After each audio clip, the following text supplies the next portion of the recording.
up, everybody? Welcome to Pop Culture Philosophers. I'm your host for tonight's festivities. I am Rockin Robbie Billups, and tonight we're having a conversation with someone who, usually when we do these conversations, I'm just getting to know someone, or it's like their second or third time on the channel. I've known this dude for years at this point. He's been on the channel dozens and dozens of times.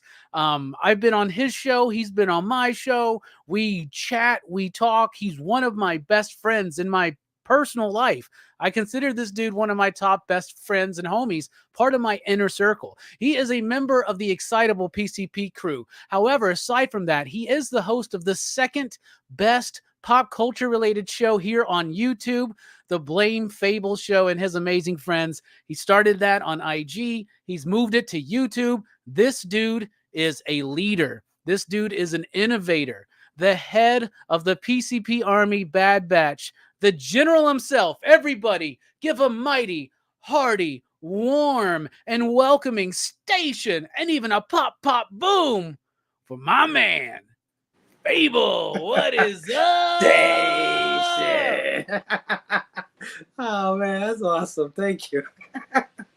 Welcome to the show, brother. Oh, yeah, brother. Long time coming. Long time coming. It's crazy to think how often we've been on the same screen with each other, but we've never actually done a one-on-one conversation, right? Like on air for everybody. I know we had mentioned doing it like maybe a few months ago when you were moving over to YouTube and it just didn't work out, but man, happy to have you here. This is going to be a fun night, bro. Oh, yeah. Yeah. And usually on these kind of things, everybody wants to be like, yo, man, how'd you get into comics? Hey, man, what's your favorite comic? Hey, man, what's this? But that's not what we do here. We don't have interviews. We have conversations. But what I want to know, because you are also one of my horror brothers, right? You used to be on DHS with us every single week. You were part of that crew, killed it. Now you're killing it over at Blood Splatter Chatter on PCP Movie Night, whether it's horror, whether it's crime or anything like that. But like me, it seems like you have an affinity for certain horror movies, in particular from the 80s, right? Not all. We don't always vibe on the same movies, Henry, for instance, right? But what got you into horror, man? What got you into that genre of film? Oh, man, that's my mom, man. Blame Mama Phable, man. I mean, my father was around, but not really around kind of thing. So, and she was really into horror movies. So she needed somebody to drag around with her to watch this crazy shit. So yeah, man, it was, my first memory is Evil Dead. Nice. I must have been, I'm talking about 3 or 4 years old, really young. And I'm walking in the living room, mom's with her friends, and this thing is on TV. And the thing that I saw first was the pencil stab into the ankle. And I was like, holy shit, what is this? But yeah, ever since then, it's, Saturday weekend trips to the Blockbuster, to the whatever rental store there was at the time in the 80s, and just picking out all those movies, man, all that cover art. Yeah, I have a very similar, story. My mom was the one that got me into horror films, and I just never let it go. There was something about, and it's really, I hate Phable that we've become these old heads now that say the shit that used to be super obnoxious to me when I was in my 20s. Yeah. But when, it's hard to explain to people what that's like to go into a video store, not know necessarily what you're going to get, what you're going to be watching, but just go in there, maybe with some friends, maybe with some families. Everybody gets their picks, or maybe they don't. And you're just basically judging on the cover of the movie. Yep. Right. And it's not quite the same today with streaming, because I know people, and I'm sure you've done it, I've done it, where you just fall into this hole where you get on Netflix or Disney Plus or something and you realize it's been 40 fucking minutes and you haven't decided what you want to watch. I haven't picked anything yet. Yeah, but it wasn't like that back in those days, man. I don't know. There was something about it. The smell of that carpet, the seeing all the movies there, just the vibe, the trailers in the air. I don't know. There was something magical about it. I really, really miss it, man. Yeah. Maybe it's the fact that you could just pick it up turn it around, see some of the scenes in the back. I mean, the art was amazing on some of these horrible movies, but the cover art was pretty badass. Yeah. You know, you talk about Evil Dead. I remember vividly the Evil Dead 2 VHS cover art with the skull and the eyeballs. I remember that really messing me up, and I always avoided that movie. And actually, you know, the first one I ever saw was Army of Darkness, right? Oh, And really? yeah, the first one I watched was Army of Darkness. I remember my mom or stepdad bringing that one home. We watched it, and I loved it. And I actually, at the time, thought it was connected to the Adventures of Briscoe County Jr. because that was going on at the time. And I thought like he was like a time traveler, and this Yeah. is him in the medieval, and then he's like in like I was way wrong, but I got those all lumped up together. Then I watched them backwards, bro. I did like Evil Dead 2, and then I finally watched Evil Dead. And what's crazy is Evil Dead is my favorite out of those three. What about you, man? That's amazing. No, I caught those in order. Like I said, one of the first movies I ever saw was Evil Dead. And of course I rewatched it a few times, and then I remember seeing the skull cover in the VHS shop, and I was just, I had to get that, man. It was just so badass. And I loved part 2. I loved it so much. I thought part 2 was amazing. So when that Army of Darkness was announced, wow, we was in that movie theater, brother. Immediately, I saw that one in the movies, and it was fantastic as well. Yeah. I love Evil Dead. Yeah, it's a great franchise. Did you like Evil Dead Rise? Evil Dead Rise, it was okay. It was all right, but I'm a firm believer that nobody could do that but Sam Raimi. You know, I mean, you can call it Evil Dead. We can have Deadites. We can have demons. We can make a franchise out of it, and I would enjoy it. But that tone from the first 3 movies, I mean, only Raimi can do stuff like that. As far as I'm concerned, I consider Drag Me to Hell Evil Dead 4. Yeah, that's a pretty cool movie, actually. I actually do like Drag Me to Hell. The Evil Dead movies are interesting because they're hard to pin down, right? They're hard to pin down really in genre. They all kind of have their own genre. Like the first one I would say is horror. It's like it's a horror cabin movie. The second one is a little bit more of a comedy horror, right? Mm-hmm. And then Army of Darkness is straight up like an adventure, like a dark adventure fantasy.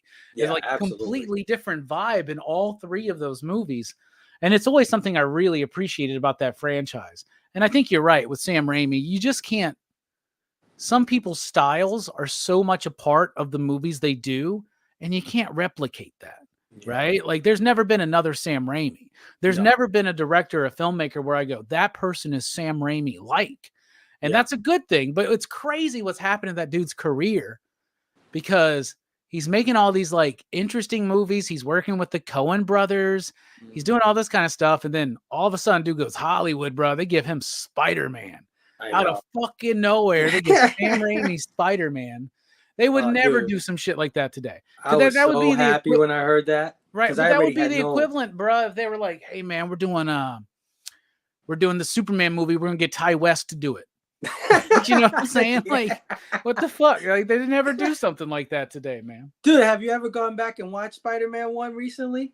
I haven't seen that in Dude, go watch it, bro. years. It's Sam Raimi as hell. I didn't notice it at first when I first saw that movie. You know, it was just a great superhero blockbuster summer movie. But when I go back and watch it, man, that movie Sam Raimi as hell. Bro, it's got a lot of elements of Darkman in there, right? 100%, dude. Hell yeah. I've always loved that Sam Raimi, Bruce Campbell kind of vibe and style. And oh yeah. I've been into horror movies, of course, my whole life. Was there ever a time you dipped in and out? Horror movies? Yeah, sure. Horror movies was what put me onto other movies, right? Like I started with horror, and I pretty much exhausted that, you know, because in the late 80s we got into that what is it called, Full Moon or Blood Moon or Full Moon, the Charlie Brown stuff, like Puppet Master and Subspecies, Head of the Class. Yeah, so when we got to that era of horror movie or video cassette, you know, B-movie horror, whatever it is, I was kind of checking out. And then I wanted to really explore a lot of the movies that people always talk about. Casablanca, The Sound of Music, you know what I mean? All these bona fide classics, Scarface. and then that just put me down the road of filmmakers and films, and much like you say in your videos, I became sort of a film snob. Hell yeah, it will happen, dude, because I see it all the time, and I try not to have like a bad. I try not to like judge people harshly before I really know them. I try not to like think people are lesser than me or whatever. But man, sometimes when I hear people's opinions on movies and art and comics and stuff, I'm just like, you're telling me you don't know anything about this, right? And what you did is you did what most people won't do. You're like me. There was a time in my life where I was like, what's so important about Citizen Kane? Let me watch. What's so important about Casablanca? Sunset Boulevard, Double Indemnity, Cape Fear. Like, I remember the new Cape Fear. I remember watching that shit on VHS. We didn't go to the theater so much. I was the oldest of 6, right? And single parent, there was my stepdad was there, but he was the only one working, right? And I mean, shit, just keeping up with 6 children is a fucking job, 2 jobs and a half in and of itself, right? So the house, we never had a whole lot of money for certain things, like a lot of my stories about like comics, and with comics, I would mow grass. I would like cut lawns and stuff. And I would also not eat my lunch at school and save my lunch money so I could go buy comics. Right. And, we didn't go to the movie theater a lot, but my grandmother would like treat me, and she would get me toys, and she would take me to the comic shop, stuff like that. But every once in a while, we would have a family outing to the movie theater. And one of the reasons why I still love movie theaters so much is because those are some of the best memories I have of me and my family doing things together. We never did much together aside from like play cards and gamble. Like, they taught us how to gamble at a very early age, bro. We'd have all the aunts and uncles, all the cousins over, and they're like, we're all playing poker and shit with them with like pennies and nickels. They're trying to take our fucking lunch money back from us, man. It's fucked up, dude. I remember when I finally figured out how to play poker pretty decently, and my mom got pissed as fuck. She was like, nah, you ain't playing with us no more. Fuck you, dude. This isn't fun. I used to win my cigarette money off of your little ass. But going to those theaters, man, Batman is a movie experience. I remember 1989. Ghostbusters 2 is a movie theater experience. I remember Jurassic Park. Yeah, right. So all the horror stuff and most of the movies I watched at that time were just on VHS. And then when I got into high school, and you're able to like get a part-time job bagging groceries or something like that, you got money to spend, you got your eyes on the $70 3-speaker system over at Walmart with 6-disc changer that you're just ready for, you're just, fuck, I can put 6 CDs in that, dude. Like, fuck, I can pick whatever song I want to play for my alarm. It's wild thinking about the difference in ages. That was mind blowing back in 1994, right? Yeah. Where was I going with that? Oh, so then I started going to the video store, and that's when I'm starting to like look at these things like, let me watch Casablanca. Let me watch Sunset Boulevard, right? And dude, it's like, I tell people this all the time. And people come into my shop and they're new into comics or something, and eventually they'll be like, I hear a lot of good things about Neil Gaiman's Sandman. I want to read it. I'm like, Neil Gaiman's Sandman is one of the greatest comic series of all time, but I wouldn't recommend it for you right now. And they're like, why not? I'm like, it will ruin fucking comics for you, bro. Like, you're going to read Sandman by Neil Gaiman, and then you're going to go pick up fucking, Spider-Gwen, Weapon X-Men or Spider-Gwen and be like, what the fuck is this?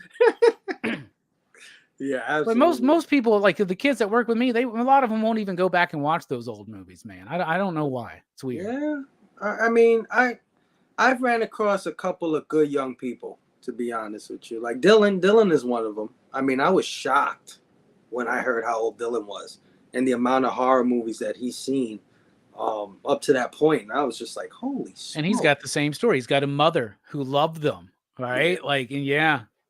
Yeah. But yeah, we've got some young people that are into retro shit because we were into retro shit in a lot of ways, right? Like, when I was a kid, none of the TV shows were of the time, let's say. Like, I would say 70% of them were from the 60s, like Gilligan's Island, The Flying Nun, Love Boat. You That's talking in about the watching that shit 70s. on repeat, right? Like in the mornings Yeah. before school or after school or something. Fantasy Island, Brady Bunch, all this stuff is from the 60s and 70s. So I grew up on a lot of that stuff. So I could imagine that there's some kids out there, because there's some young dudes, we're into Transformers, me and you, right? There's a lot of young Transformers collectors. And guess what? They're buying G1 Transformers. We're talking about 40-year-old characters they have no idea about. And they're looking for them, man. So I don't know. Yeah, it's still out there. That gives me a little bit of hope. It gives me a little bit of hope. But sometimes, man, I mean, I'm not even gonna lie, bro. I look at some of my comments and my weekly reviews, and I'm just like, why are you even here? Why do you like comics? Like, why are you in this community, man? I Like, know. And you know what? Speaking of that, that's why I'm so glad I found you. Because when I first started getting into comic books again in the pandemic, or a little before the pandemic, rather, I was watching a lot of, searching YouTube for people reviewing books, stuff like that. And I came across a lot of these YouTubers that were like hate reading, right? And all they would say was like, how stupid are the people who run Marvel? How stupid are these writers? How stupid are inclusion and blah, blah, blah. And everything was pissed off about everything. And when I found you, and you had this energy, and it seemed like you liked almost every book you were reading in some way, even the ones you were like, yeah, this wasn't, it was all right. I mean, yeah, the art is pretty good in this one. I appreciated that. It was like, you have no idea your influence on me and the community at large, man. You really, we need more of you. well, I think we need more of you, but I really do appreciate that. I must have really let you down during Nick Spencer's Amazing Spider-Man. Nah, it's all right, man. You can't like him, boy. You can't like him. I wasn't too big on that one either. I stuck with that shit just so I could talk shit about it every week, dude. But see, the thing is, when I do something like that, first of all, Amazing Spider-Man's a big book, right? Like, I want to follow Amazing Spider-Man. I don't ever want to not read Amazing. I don't like the fact that I don't read X-Men right now, but it blows, bruh. So, like, and that's one of the tricks to being positive is to not focus on the shit that I don't like. Right. Like, I have those moments, man. You should see me, man. My employees, they see a whole other side of Robbie. They see the Robbie that's like, what the fuck, y'all? Again, how many times have I told you this? Shit like that. But fuck it, Tom King. God damn, man. But here's the thing. When I met Tom King like a month ago, I didn't go up to him and be like, what's up, you woke piece of fucking shit? You know what I'm saying? Like, and people do that. That's what you're doing with your video. It blows my mind. I'm like, do you like this industry? And then a lot of people, they'll disguise that kind of shit by saying, we care about the industry, so we'll hold them up and we'll keep them accountable, right? Yeah. You're not keeping them accountable. You're putting your own fucking shit. Like, oh, you don't like something because you don't like this, like a way, or a way to interpret the story is this or that. And then like, it's so ridiculous. I'm telling you, bro, I would love it if somebody would do a project where they would do like, what if the internet existed in 1966? Oh my God. And you get all these fucking people being like, who the fuck does Stan Lee and Jack Kirby think they are? A Black Panther? That's a terrorist organization. You know what I'm saying? Like, get the fuck out of here, man. I can't stand that shit, man. Like, I don't like it when people don't like a piece of art because it offends something within them on any side. Whether it's like, oh, this is just like super macho or sexist, or whether it's like, oh, this is so fucking woke and fucking it's just pandering and all shit like that. I'm like, man, I don't give a fuck, dude. Like, if you tell me a good story, if you fucking, and that's not even the thing. No, it's not just about telling me a good story. This is comics, bro.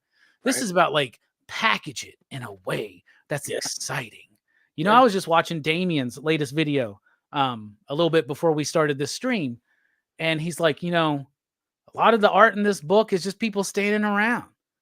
And dude, when we were growing up reading these comics, like, that's not what it was. I mean, maybe in the 80s it was, the Jim Shooter Marvel era, right? In the 80s, they did exhaust a lot of what was brand new in the 70s, right? By the mid 80s, it was already kind of exhausted. So when you saw Todd McFarlane, or you saw Jim Lee or Rob Liefeld or Mark Silvestri, who were just children. I mean, we were just talking about this in the back chats, how these guys were 19, 20, 21 years old.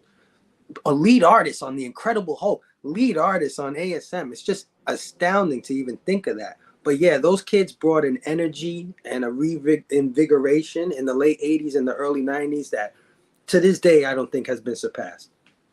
No, for sure. And their inspiration are some of the best artists out there too. You know, these are people that are inspired by Art Adams and Michael Golden and Neil Adams and Bernie Wrightson and Herb Trimpe and Gene Colan and Jack Kirby. You know, I see a lot of John Byrne in Todd McFarlane. I don't know if anybody notices that when they look at Todd McFarlane's faces. I see a lot of John Byrne in there. I see a lot of Michael Golden in his work with how kind of wonky it looks and is caricaturish in a way. Now I see a lot of Byrne and Jim Lee, 100%. Jim Lee's just a straighter line. You know what I'm saying? Right. I got a couple comments this morning about Humberto Ramos, and I get it if you don't like somebody's particular style.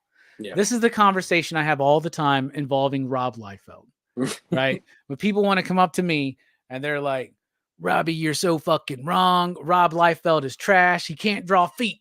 That's all they got. That's all they got. They can't draw feet. And I go, why don't you like Rob? He can't draw feet. All right, give me something else. Let's technically talk about what he's doing, right? Yeah. And when it boils down to it, a lot of people don't like some art because they don't like the style. A lot of people think that comic art has to have a certain sense of realism, or another thing that, like with Rob Liefeld and Todd McFarlane and other things. And I used to be the little shit that would say stuff like this. So I know how these fuckers think, right? But they would be like, with Humberto Ramos, feet aren't supposed to be that big. Okay, so you don't like his style of big cartoon, like, because Big Feet has been around. R. Crumb did that shit. Yeah, like that's not new to this industry. It's a stylistic choice. And Kayfabe did a read through of a Rob Liefeld Comics Journal interview that he did right after being fired from Marvel and being fired from Image, right? Or he didn't get fired from Image because he resigned before they actually fired him. And then there was that weird shit where Todd's like, I don't care. On the books, it's you're fired. And they're so petty at that time, right? Somebody should make a fucking movie about that. Yeah, hell yeah. That would be an amazing movie. Hell yeah. I wonder how that would go, man. Like, I wonder if you can make that compelling. Think about like Straight Outta Compton, but like with those guys. Yeah. Oh, yeah. Yeah. Because there's that story that they always tell. I don't know how true it is, but they all say it. Is that Todd, as soon as they like resigned from Marvel, they like went across the street to DC and took a meeting with those guys and were like, oh, just to let you know, we're not coming to you fucks either. Yeah. They called the meeting just to tell them they're not going to work for them. Dude, that's some big dick energy right there, bro. That's Todd McFarlane being like, hey, buds. And they're all like, hey, we hear you leaving Marvel. We want to help you out. He's like, no, bud, we're here to tell you we ain't working for you either. I like it. I like the accent.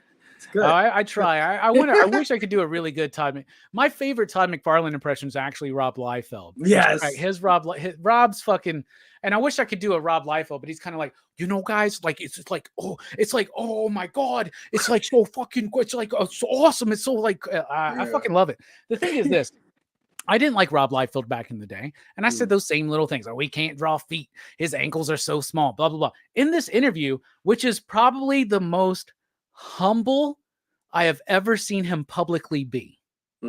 Like, and the dude who's interviewing him is the guy who runs Boneyard Press, who straight up in the interview is like, I'll be honest, I fucking hate your work. Right. And so he's being interviewed by someone who's like just punching at him and not relenting. Right.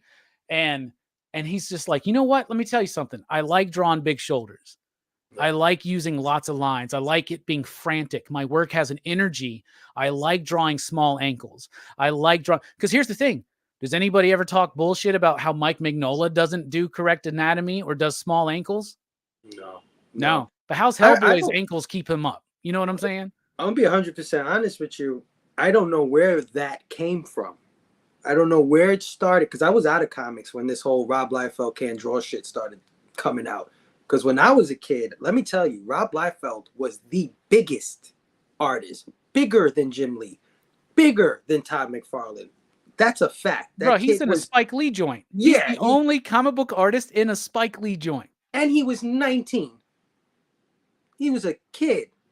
You know what I'm saying? And when he first started coming on to New Mutants, I remember it distinctly because I loved New Mutants at that time.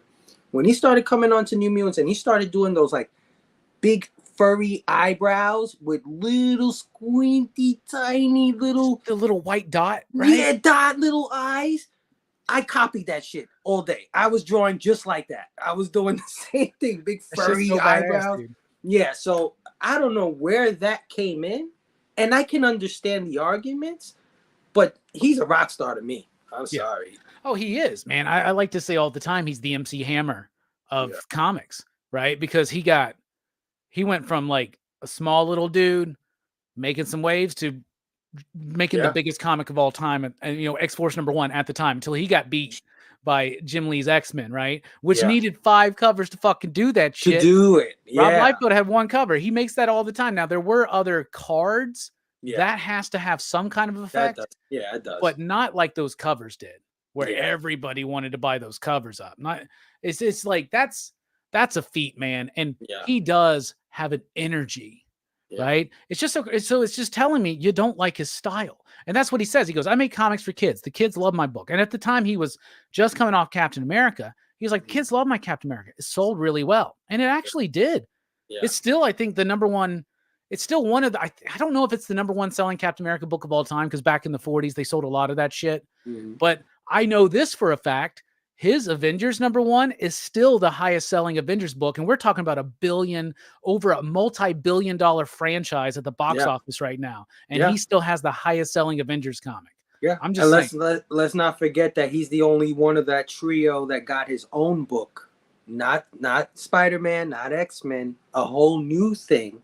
With characters that he created that are still huge. Cable and Deadpool are still huge. Absolutely. So some not so much. Gideon. Gideon didn't stand the test of time? Maybe not. Domino. The reason why Gideon didn't stand the test of time is that fucking stupid action figure that had the briefcase on his fucking hand. So stupid.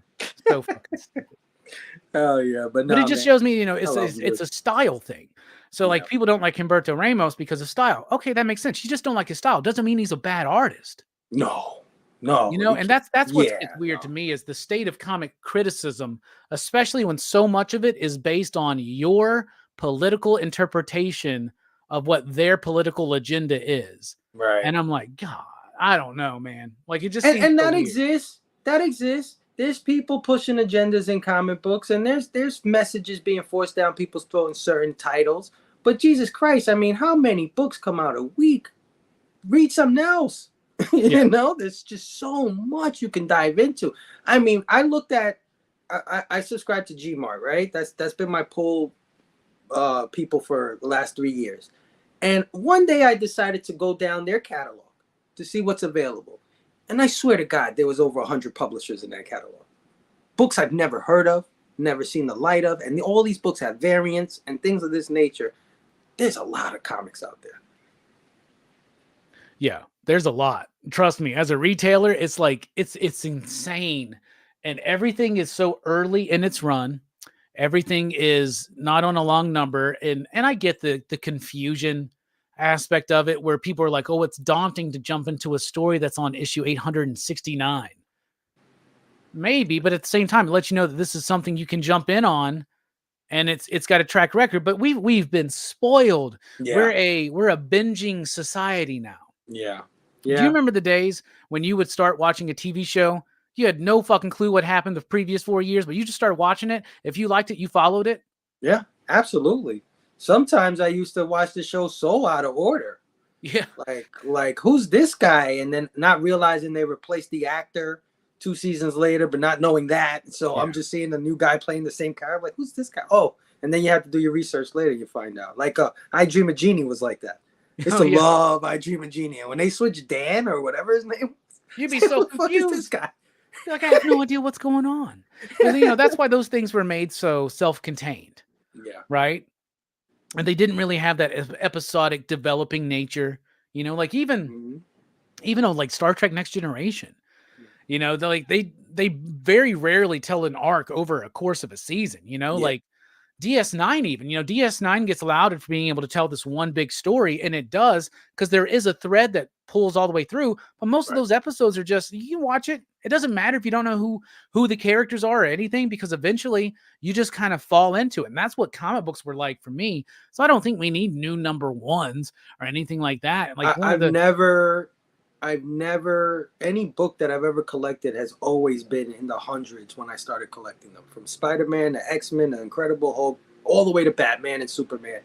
They were all in the hundreds. There was no choice, you know, and I didn't know about hardcovers or omnis. I don't even know if they had any of that shit back in those days, to be honest with you. So I had no choice. But you know what? Cool ass cover, just like we talked about the video store. Same thing, the comic store. Cool ass cover, good price. Let's go. Yeah, put some foil on that shit too. Some spit and shine, man. I'm fucking good, dude. I'm in it. I was just talking in the last night's review. I was like talking about the new Doctor Strange. I was like, this shit reminded me of Secret Defenders, y'all. Do y'all remember Secret Defenders? And if you do, check your medication. Make sure it's all straight for tonight. Make sure you schedule your colonoscopy or whatever, right? Because we're getting up there. What were some of those? What was like the first comic book creator that you remember knowing the name of? Todd McFarlane. Oh, nice. Okay. Was it Spider-Man or Hulk or both? I mean, I have been reading X-Men sporadically years before I got to Incredible Hulk. Yeah, Incredible Hulk, to answer your question. Okay. I had read X-Men sporadically, but I never knew who the fuck wrote that. I didn't know Chris Claremont was the writer of that, or John Byrne, or any of the artists that they had on that book. I just wasn't aware of that kind of thing. But when I saw Todd's Hulk, and his Hulk was so different than everybody's Hulk, right? And it was just so cool looking. All the line work, all, you know what I mean? The cartoonish, big, you know, I don't know, stout. Yeah, kind of look that he gave. He's lumpy too, right? Yeah, I mean, Todd's really good at putting a lot of like doodling and chicken fat in there, so that it just looks like he's putting a lot of detail when in fact he's just putting a lot of ink on the fucking page. Those covers were insane, you know. He's moving the letters out the way. That one, the one where he's jumping like Spider-Man with the girl on the side. I mean, the covers were sick, you know. And then I opened the book, and the art inside matched the cover, and I was like, oh, who is this? You know. And we all know the scroll, the Todd McFarlane scroll, where he signs his name and stuff, and it's just so iconic. And from then on, I just started figuring out who's who. Yeah. Know? Dude, it's nice when you realize that. You first have that realization, shit, somebody made this. Yeah. Like, this isn't just some, like, shit that gets cranked out from a corporation. Well, nowadays it is. Well, on the mainstream, but there's still people that are doing exactly what Todd was doing. Exactly what Rob was doing. Making exciting comics. Like, for instance, Daniel Warren Johnson, right? Yeah. Doing one of our favorite books right now, Transformers, right? Oh, yeah. Dude. Now, you knew that I was a Transformers fan, right? I've been picking up these toys here and there, whatnot. This dude's got me on another level, bro. Like, I am like at the ultimate like fan level. I wake up every morning to that damn theme song right now, brother. Like, it's just something I like to do. It gets me pumped up, right? Yeah. But Daniel Warren Johnson, he has a style where you look at it and you can be like, why is he bending the rules of reality? Why is he fucking with anatomy? Why is he doing this? I know people that don't like his style. That's fine. But when you tell me he's a bad artist, it makes me think you don't understand storytelling in comics. And that's something that you don't hear a lot in the conversation about comic book art, is you don't talk about, like, I blow people's minds sometimes when I'm like, Jim Lee's all right, but he's not a good storyteller. And they're like, what do you mean? And then I'm like, really, honestly, if you technically look at it, like, I think that you can love something and still be able to critique it.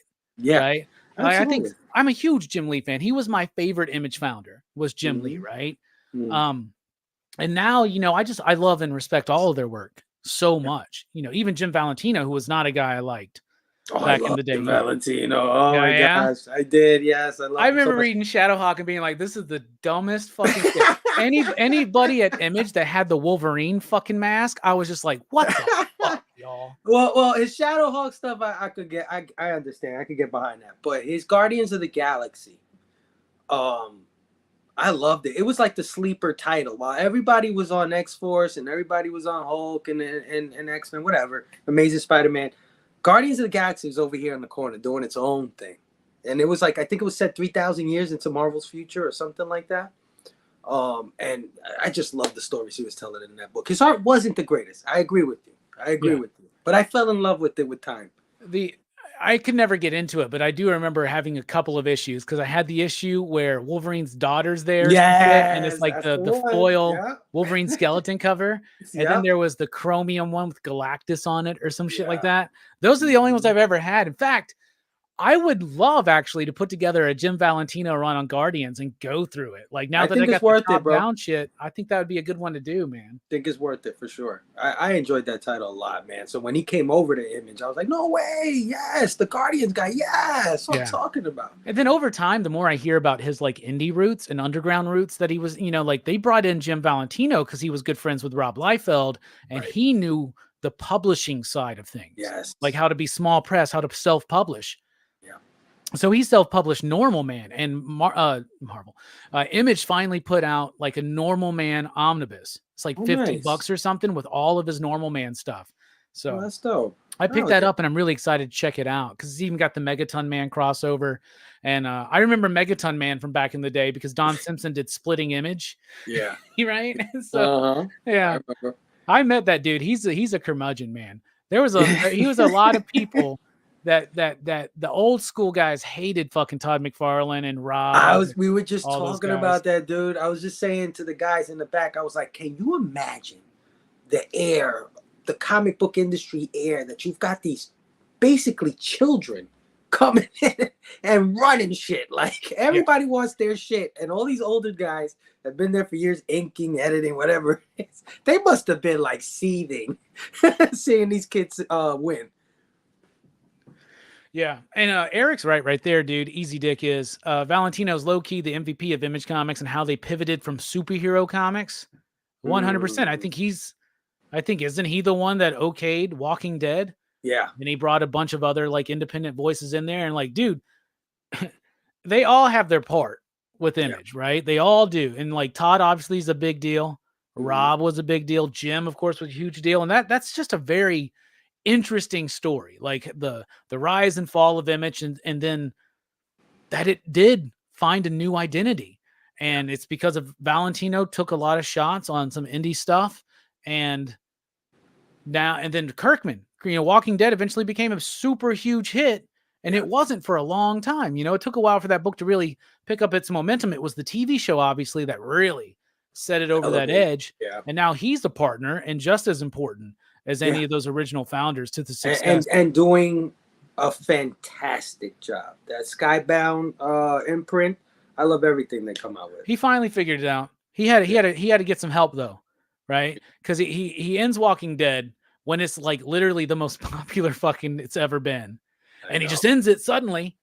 And then he does what he does is Outcast, didn't work, didn't take off. They even did a show for that, didn't take off. Yeah.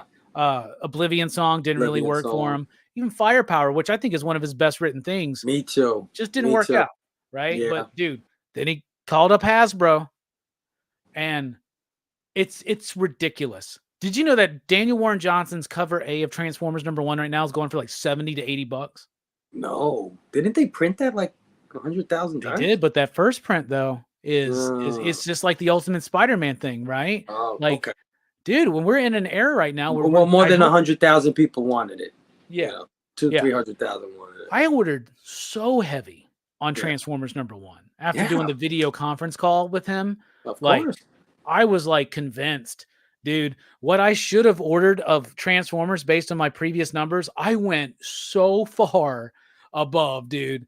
Like I'm just pulling these numbers out of my ass, and I don't really give away like how many copies I sell of things at my shop because for some reason we don't want people to know that information. But but let's say on average I sold 25 copies of Transformers from IDW, right? I wound up ordering, instead of 25 copies of the Image one, I would say, let's say I ordered 1,000 and boom, gone. Yeah. Dude.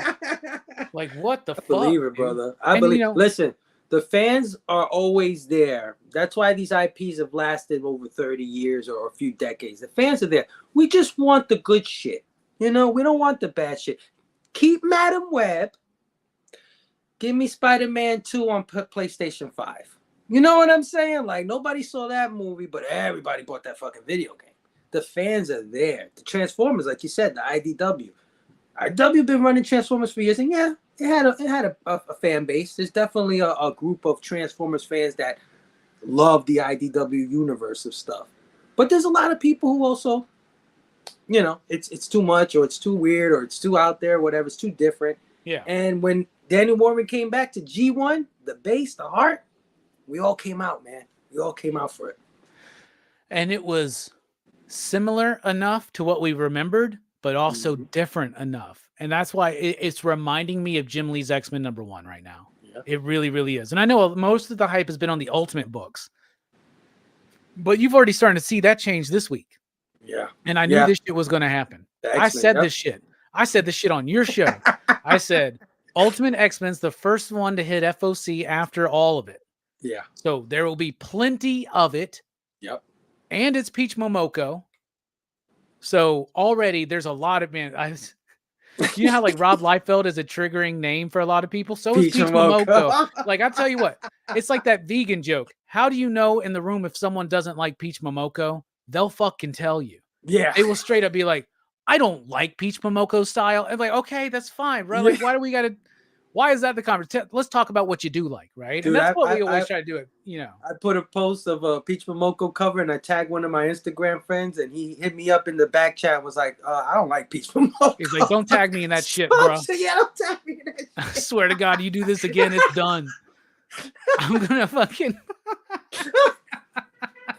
You see, it don't bother me because I come from anime too. Like, I'm a big anime, not a big anime guy, but that's in my DNA, right? Because a lot of the cartoons that we watched in the 80s were anime.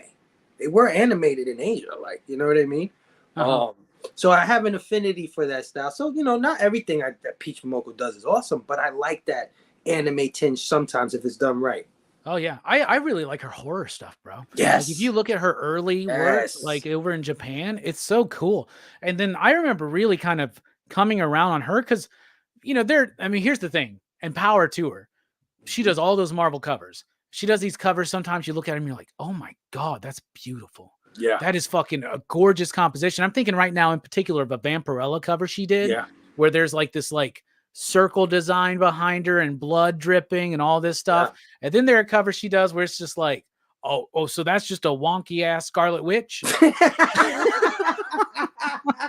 You did that shit. You did that shit in 5 minutes on a postcard.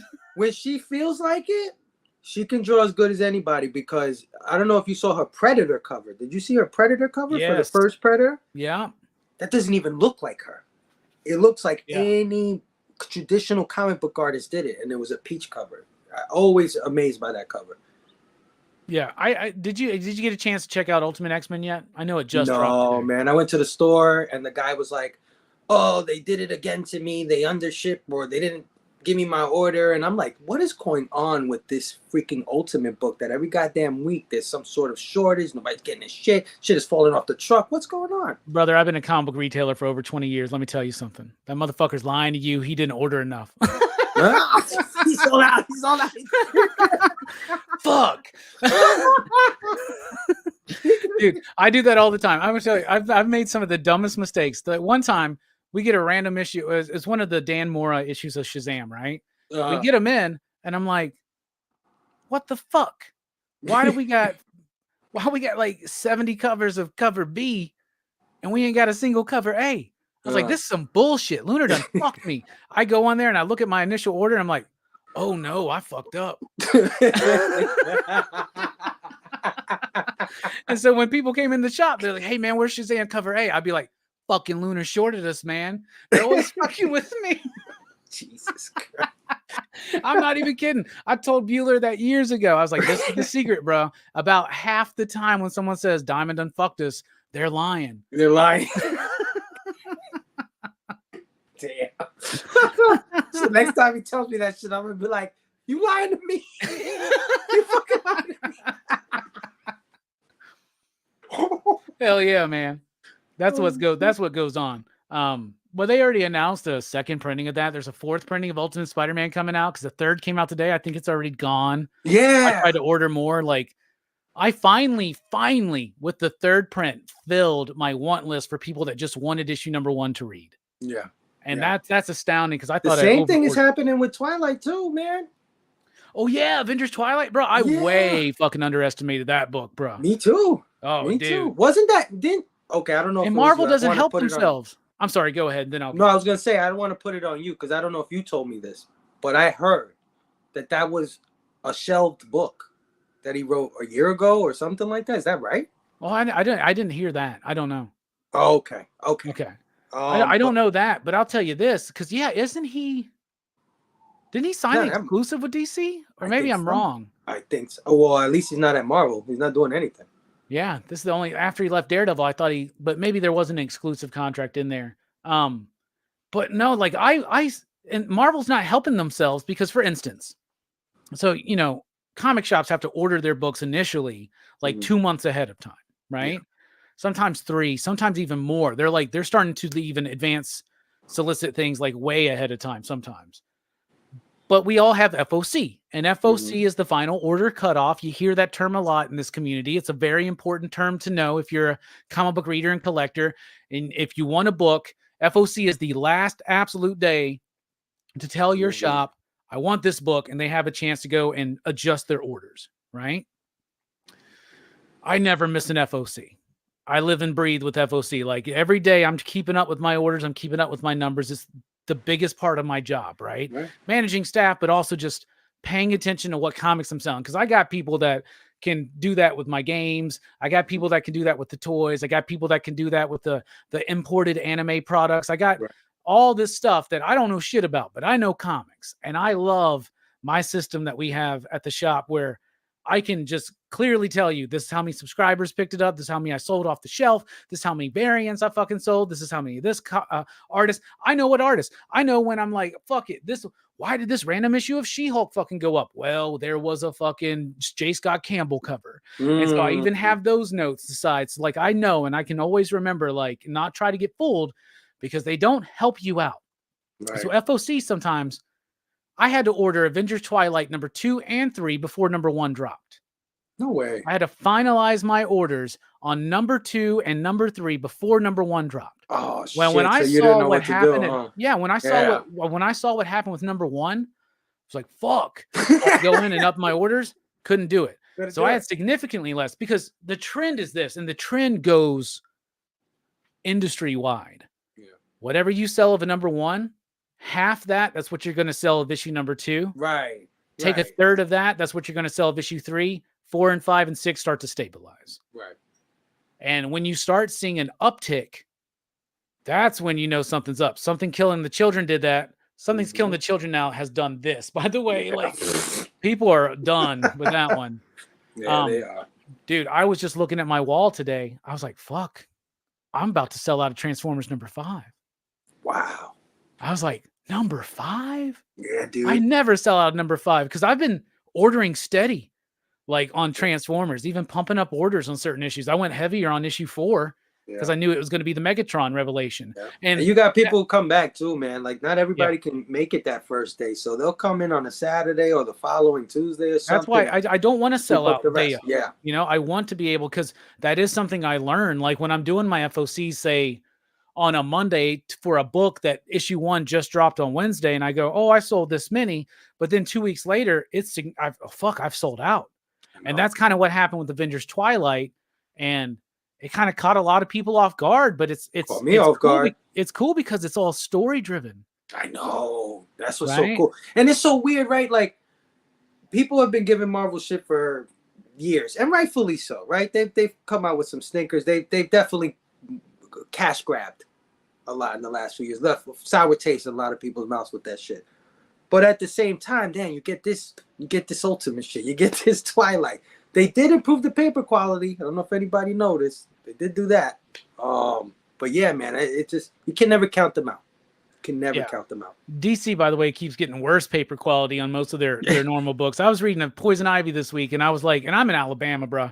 And we're in Alabama. It's in March. Okay, we're starting to get our humidity in, right? And so That's just something. I'm in my house and I'm like, what the fuck is going on with this poison ivy? It's like slimy. It's like on me. Like I'm just like, oh, I can't fucking handle this. It's only 75 degrees. What are you gonna do in August, DC? Get the fuck out of here.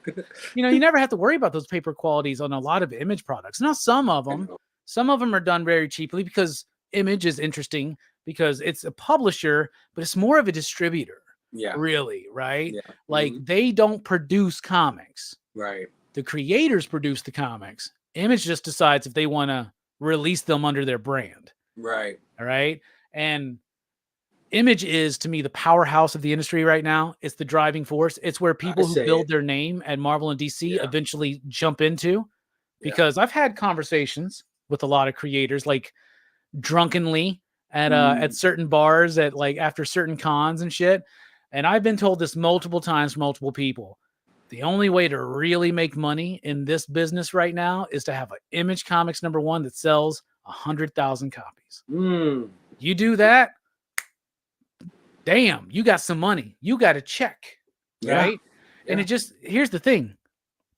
I think the biggest problem with comics, and we can look at it, and I don't like being the doom and gloom guy, Phable, and that's what I like about you too. Is we're not trying to talk about it's the comics is done.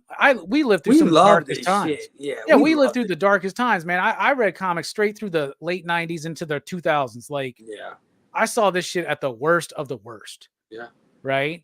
And I was always excited about comics because there's no other way to tell a story like comics. It's so different, right? It's such a unique art form in our society, right? Like there's nothing like it. It's just it's an anomaly in a lot of ways that it even exists today with all the pressure from digital products and this and that. It's just amazing that they're even produce as many as they do per week in 2024. Incredible. Yeah. No shit, man. It is. So like, I don't want to be a doom and gloom guy, but you can look at the industry and you can see problems. And to me, the #1 problem is this: there's no money in it. Right? Back in the days, regardless of what you think about X-Force #1 or X-Men #1 or Chris Claremont's X-Men or Walt Simonson's Thor, those dudes had very healthy royalty programs that were in place at that time.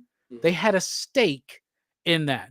For instance, Deadpool, Cable, Domino. These are characters that Rob Liefeld, because of his contract, still has a stake in.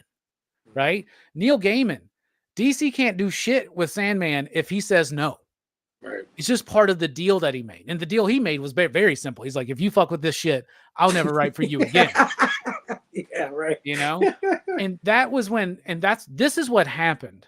And it was a big problem. So there's some big moments that really fucked up the comic book industry and held us back decades. #1 was the Comics Code.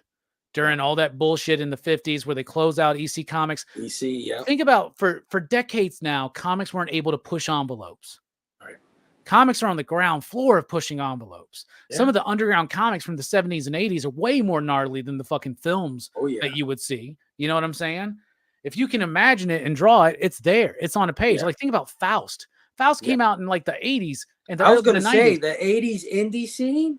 Bro, right? Incredible. Yeah, just amazing stuff that is lost to time, some of it. Yeah. But if you could find it, woof.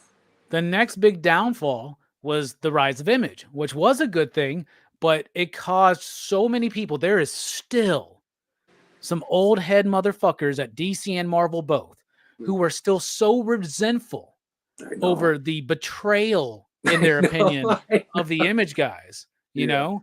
And that there's still, like, for decades again, we will never make the star be the creator over the brand. Yep. And Marvel and DC are straight up brand focused and not creator focused. And I'll tell you something, this Energon universe, at least Transformers, that's creator focused. Yeah. Because that's Daniel Warren Johnson all day. And if you had more money, these fucking companies, Disney, Discovery, Warner, Time, whatever the fuck it is now, I don't know. Everybody keeps buying that shit up. But like, they have made billions of dollars off of these properties. Put some of that money up front, because that's your R&D department, basically. Yeah. And Marvel, you've run out of shit. You've already done Civil War. You did Secret Invasion. You did Infinity War. What do you got? You got Secret Wars. There's nothing else for you to do. Right. You need to, if there was more money in those comics, if there was more money in comics, there would be better comics. 100%. Yeah. And those companies just got to put the money up front. Let me ask you a question. Because I heard that Marvel, they are trying to meet a numbers quota as far as publishing. So their mathematics tells them that they must have 52 titles in a month in order to break even or whatever it is. Their mathematics is telling them that. Do you think that a reduction in the line is actually what's called for in order for them to make more money or to concentrate on these books? Yeah. Because it doesn't matter. It doesn't matter that you got a Night Thrasher book out right now that's paltry in sales compared to Ultimate Spider-Man. Right. It doesn't matter. And their thing is this. Oh, fuck. Ultimate Spider-Man's a big seller. Let's do 10 covers next issue. Let's do a spin-off series. Yeah. Let's do another Spider-Man book. That's why DC is like mostly Batman. Because they know they can. There are people that will buy every book that's got Bat in the title. Yeah. Right. I was one of them for a while.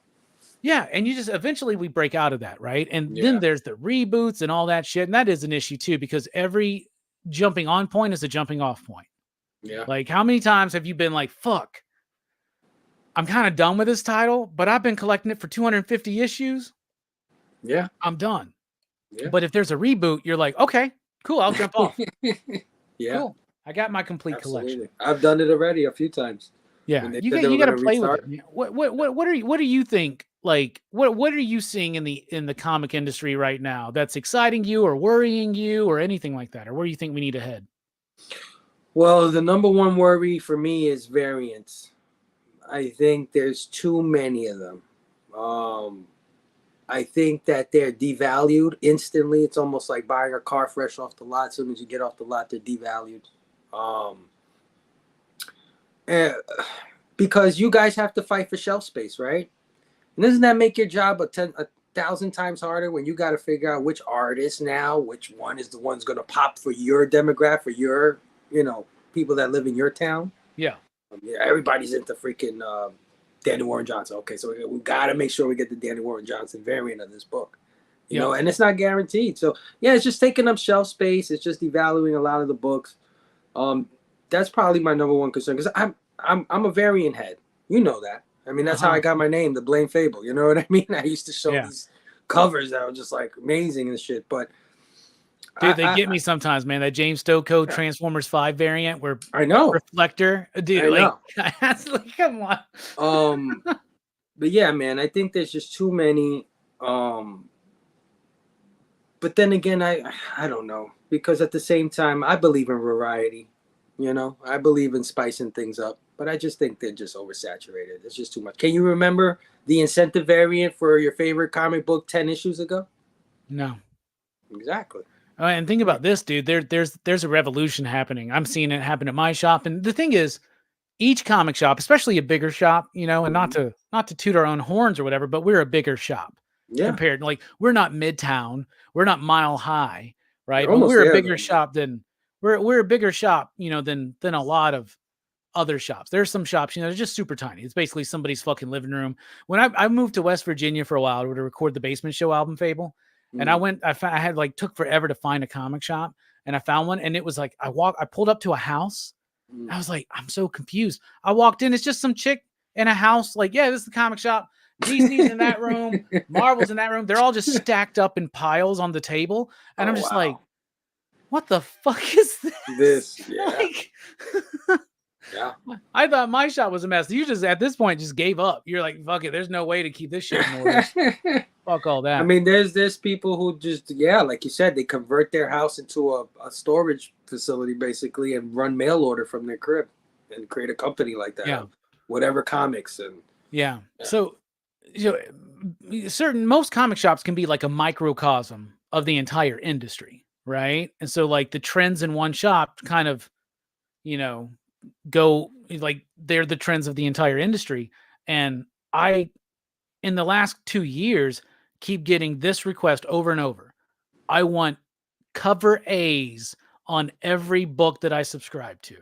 I want only cover A's because people would be like, what the fuck's this Deadpool book in my box? Oh, that's not Deadpool. That's your issue of Fantastic Four. Why has it got a Deadpool cover? I don't know. It's like a Deadpool 30th anniversary. Dude, at my shop, I got this new thing now, man, where like I got this new way of ordering where I mostly order cover A and very little variants. Unless it's like, if it's an art germ, I know I can sell a shit ton. Right. You If know it's your an art germ, audience. chick. Yeah. Right? If art germ's doing Superman, ain't nobody gonna give a shit. If he's doing Supergirl, I can sell 100 of those. 100 of Like those. a bunch of pervs, man. I'm sorry, Robbie. I'm sorry. She looked No, good. it's okay, bro. I feel you, man. I'm there with you, man.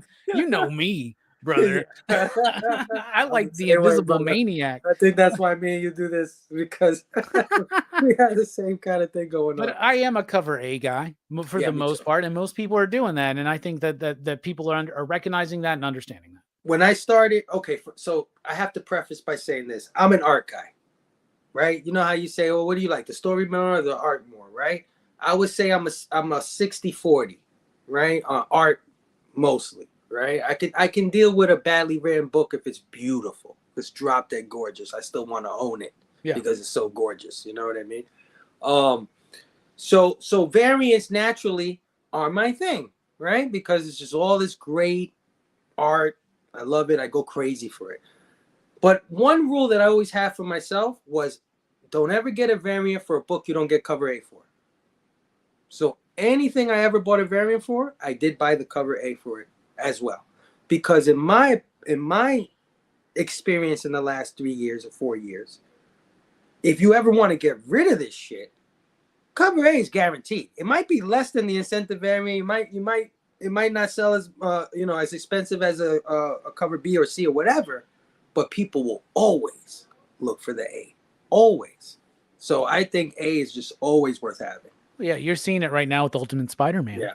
You're seeing it right now with Transformers #1. Yeah. Right? There's certain like outliers, like Thundercats. I think it's like the Liefeld covers actually kind of popping off a little bit for them. Oh yeah. And another thing that's sold out for them, and I got a nice working relationship with Dynamite Entertainment, I love them. I think they do good stuff. They really fucking fell into this Thundercats thing, bruh. I think Nick Barucci is a damn genius at times. And this dude's been doing it since like before the death of Superman, man. This is the dude that, like, I remember when they first approached me to like start like a business relationship. I was about to have a phone call with the dude that I used to watch on QVC. Yeah. You're blowing my fucking mind right now, bro.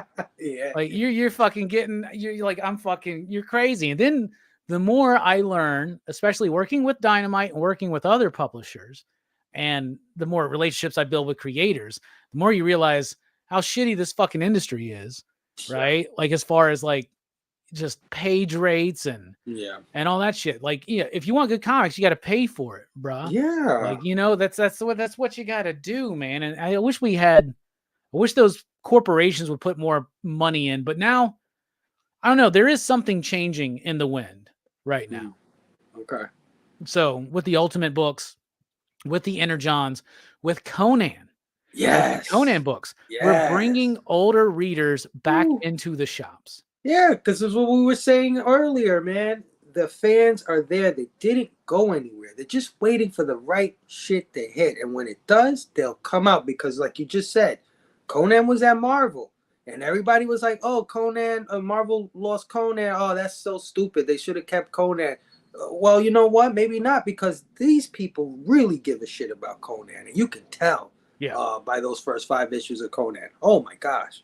Such a love. Yeah, Jim Zub in particular, man. Like, and I want to get him on the channel at some point. He's expressed interest in doing it, and I like doing these conversations, but sometimes with the schedule, you know how it is, man. Yeah. Like, just like last week, you were like messaging us, and you were like, "Bruh, like I'm doing shit every goddamn day. What the fuck is going on? I forgot I was on this show." And I'm like, "Yeah, bruh, isn't that fucked up when you get to that point?" And it gets too much, man. And that's why sometimes I like to bring them in for movie reviews or some shit like that, I don't even know how any of this happened, Robbie. I'll be 100%. Well, let's talk about that, bro. What? Yeah. I know that you mentioned like when you got into comics and you found me and a few others on YouTube, and it was a community that you liked. And I remember, I very much remember the magical time when like I started seeing the same names in my chat all the time. Nick, Phable, Herm, Manny. Of course, Manny's been there since day one, pretty much, man. Becky, Bobby. Yeah, dude, just seeing everybody fucking get together and just like fucking, and then realizing and finding out that there's this whole back chat that was going on that I wasn't a part of. I remember being very jealous and having to be like, bro, I got to push my way into this, bro. Like, what's going on? And now I wake up and I'm like, why is there 69 fucking missed messages from the PCP Army back chat? That happened to me today. I was like, Jesus Christ, guys. You guys went in. Yeah, man. And it's usually Mark defending some fucking movie to Steph. Yeah, Mark got on Link's shit list when he defended what was it? He shitted on Street Fighter, but defended Madam Web. Yeah. So Link was like, I don't respect you no more. That's it. Oh man, there's a back chat. Don't fucking tell me that. I can't even fucking no. I couldn't at all, man. I couldn't handle it, man. But yeah, man. I don't know how any of this shit got started, to be honest with you. The whole intent was to surround myself with like-minded people or people that I could really chat with about this new comic book hobby that I got into. It's really it. And finding your lives and finding the people we just named and a few more. There's a few more heads that we're probably missing there. But finding these guys in your chat, and we were always having these great chats in your chat, right? And spurred on by you. You know, the things you were saying, the things you were doing. We were just having a good time hanging with you. And this is before Rockin Robbie Live was just half of me fucking singing. I remember when all those bits, I was there for all of them, man. Oh boy, Station, all of it, man. But yeah, man, it's just forming this bond with these guys in your chat and saying, I don't want to just wait for Rockin Robbie Live to talk to you guys. Do you guys all have social media? Instagram? I'm doing an Instagram. Oh yeah, we got Instagram. I don't use it. You guys want to be pen pals, ham radio pals? We'd all be on ham radio if this was 1973, bro. Yeah, basically. And yeah, Nick would have the most fucking gnarly setup, dude. Nick would have like the most. Like... He would. But yeah, got them all together, and a few of the guys, they wanted to do what you did. They wanted to do YouTube videos. They wanted to create a channel and get into all that. Herm was probably one of like our first guys to try to like venture out into that thing. And I was happy on the sidelines, brother. I was happy just watching you on Sunday nights or whatever you do, your reviews on Wednesdays, Tuesdays, and watching these guys, Nick and Herm and all these guys do their thing. And they just kept telling me, yo, Phable, you should do something. You should do something. You should do something. And me, I'm petrified of the camera, or at least I used to be. Right? Yeah, it's like what you're doing with E right now. Yeah. Yeah, he has all the equipment. He just got to press on, and he'll be a YouTuber. But yeah, and then just everybody just saying you should do something. So I said, you know what? I'm gonna do something, but I'm not gonna do nothing on YouTube because YouTube, everybody's there. What hope do I have to get any subs or views or any of the competing with these guys? Plus, I'm not as knowledgeable as you guys, right? I'm just getting into this shit. I don't even know what to talk about. No, honestly. All my knowledge. Go back and rewatch that whole conversation we had about Image, the problems with the industry, The Walking Dead, fucking Rob Liefeld, Todd McFarlane. Yeah, the 90s I could talk about. I could talk about the 90s. You get into 2000s, then you got to go talk to Link. Link knows what he's talking about there. But yeah, you guys taught me a lot, and I didn't really know what to do. So I would just show off my shit. That's all I would do. I would go on Instagram, show off my stuff. Look at this cover I got today. Look at this cover. And then, slowly, after a little while, I had started feeling like I didn't want to be known for that. Because you guys were having real intellectual conversations about fucking real shit, like real creators and their backgrounds and the things that they went through in their lives to create these books. And I wanted to be a part of that conversation, not just like, look at this foil cover. It's so cool. FOMO. You know what I'm saying? I don't want to do that anymore. I don't want to be known for that. So it just, the show just morphed into what it is now, where I'm just having better conversations with you guys. And Hopefully I get blamed for that kind of stuff. So what encouraged you to go from the best pop culture related show on Instagram to the second best on YouTube? Well, Instagram, man, they don't like us, man. They don't want hate us us, to do man. shows. Yeah. They don't want to give us the platform, they want to give us the tools that we need. I mean, Jesus Christ, you can't minimize a live. What? Like, people like to browse on their phones while they're listening to these shows. You know what I mean? How can you not? The simplest thing could change that platform completely. Because there's something to Instagram. You know, the community is there. I know they come here to watch shit, but when they leave here, they're going right to Instagram. The chats, bumping, or even Facebook. Even Facebook. Let's say Facebook too. They're going there and they're chatting and they're doing so. If you could create a platform to directly hit your people there, then that's golden. But they just don't let us do it, man. So I had no choice. When I couldn't, I did a show with Comic Tom. I did a show with Bueller. I did a show with you. And this string of shows, and Chris, Lost in Comics. This string of shows boosted, like my views went up on Instagram, on IG. They just started blowing up. And I couldn't take the shows off of Instagram and publish them on YouTube. I couldn't download it because of a stupid app glitch. It just won't let me download. It's one of the most important shows of, like kind of like a turning point for me, where it went from, I'm just the guy who talked about covers to, no, I'm a community. I'm in this game.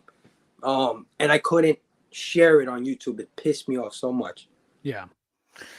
I remember being on that last show with you on your IG and like, I didn't tell you during the show. I told you after, but I didn't see you at all. You were just a black fucking square. Come on, dude. Was just like, maybe I was like, I don't know. Maybe the Black Lives Matter stuff sparked back up, man. Like, hell yeah, let's do it. I had no idea, man. And then I was like, what, does anybody else see Phable? And then I would have those remember those audio problems I was having where it was like, I'd be off, and Instagram sucks for live, man. Nick hated it. Nick was like, when are we moving, dude? Like, you just say when and we're out of here. StreamYard makes it so easy, man. Yeah. Like, even I noticed cartoonist Kayfabe started using StreamYard lately. Yeah. Because they were always zooming it, right? And now they know that they ain't got to do shit. Right. With StreamYard. You just fucking go. And that's why, and I remember this, everybody was doing recorded filmed videos, right? Mm-hmm. And then I remember when the COVID stuff started in 2020, like, I had a lot more free time on my hand and my relationship was falling apart, right? So when I was at home, that's how it always starts. Right. When I'm at home, I don't want to hang out with this chick that I know is about to be leaving. And like, for some reason, I'm still like, existing with her. I love her. She was great. But like, I needed an escape. Right. And I know a lot of people always be like, Robbie, during that time, you meant a lot. Like you said that, like, it's one of the reasons why. No, y'all are the reason why I made it through that shit, bro. Because like, I was going through the COVID shit, but I was also going through like a breakup of like someone I was with off and on again for like 12 fucking years. Right.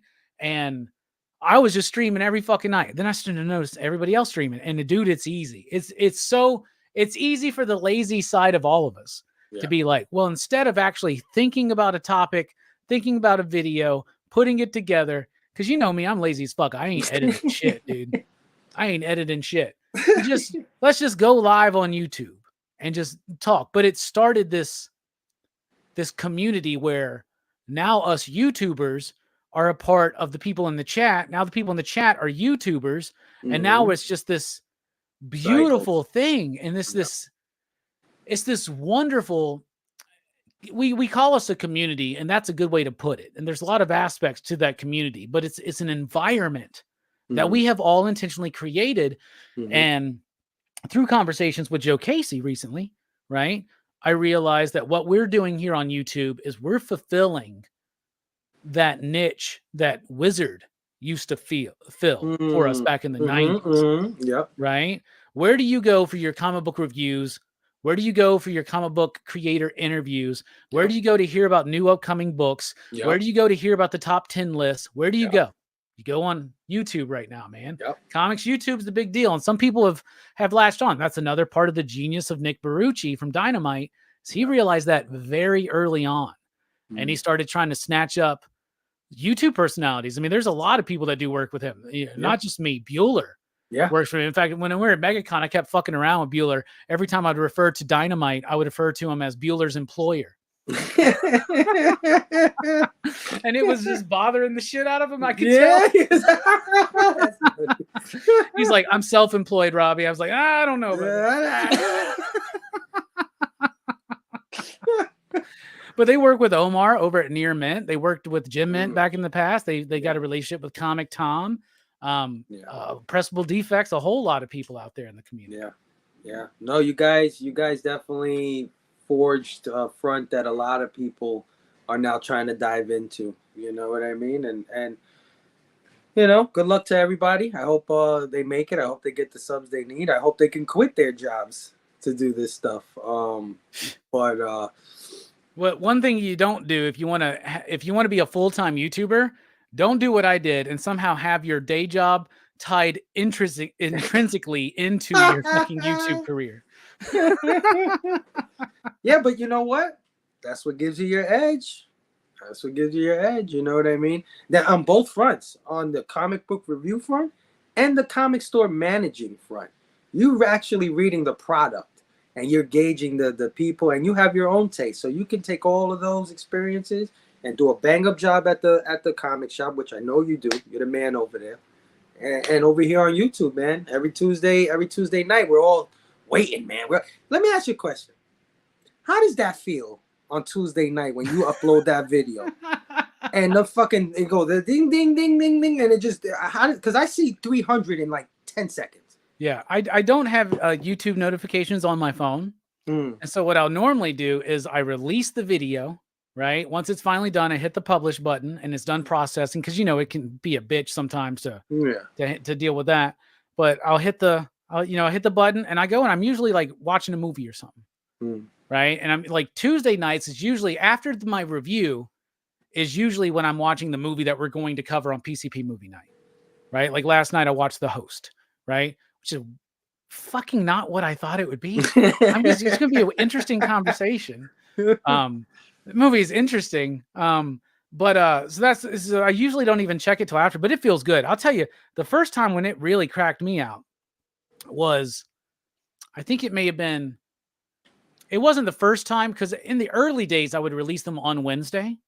And then there were times where it would come out on Thursday, maybe on Friday. But when I started getting into the routine of doing it on Tuesday nights and dropping it then, I remember the first time that I wasn't going to be able to do it on Tuesday and it was going to have to be on Wednesday, and waking up on Wednesday. And this still happens anytime something happens where this is juicy stuff. We're all listening, right? I wake up and I got all these fucking notifications, Instagram, Facebook, YouTube, Twitter, all over the place. Bro, are you okay?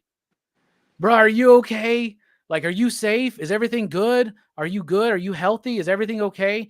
Is there going to be a review this week? Like knowing that people, and then people tell me, like my buddy just told me, my buddy Robbie from Earth 2 just told me, he goes, I'm not going to lie to you, man. My bedtime on Tuesday nights determined by you. Yeah. He's like, I just sit there and I'm like doing my shit and I just refresh. Not yet. Refresh, not yet. And it blows me away knowing that people are waiting for that. And then when I'm delivering it, bruh, I'm just like, dude, you may not even know it, but you might have a few industry people watching this shit, salivating, waiting for you to see what you're gonna say about their book. They probably never comment, they probably never say shit, but they're waiting. They're listening to Rockin Robbie. What you gotta say? When I find that out, like when I'm like, hey, I'm Robbie from Pop Culture, like, yeah, I know who you are. Like when Joe Casey's like, right before we started going live, we're waiting on Joe Corralo to show up because he's always late on my channel. I found out he's not late on Purchase channel. I found that out through fucking Joe Casey. I fucking asked him. I was like, is Joe Corralo always late on Purchase channel? He goes, no, he's always early. Oh, I really? See. All right. I called Joe out. That motherfucker was early as shit on his last PCP movie night.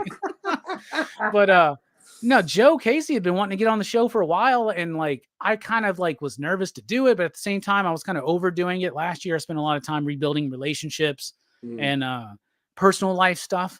And but when he came on before we went live and it was just me and him, he was like, and I went through my spiel. I was like, bruh, I've been a fan of yours since You did that Incredible Hulk run right after Peter David. You did Deathlock. He was like, oh my God, you're fucking bringing up shit from that. I was like, you're Mr. Majestic, you're fucking Wildcats, you know, blah, blah, blah, blah, blah. Oh, and he goes, I just got to say, like, I don't know how you do what you do.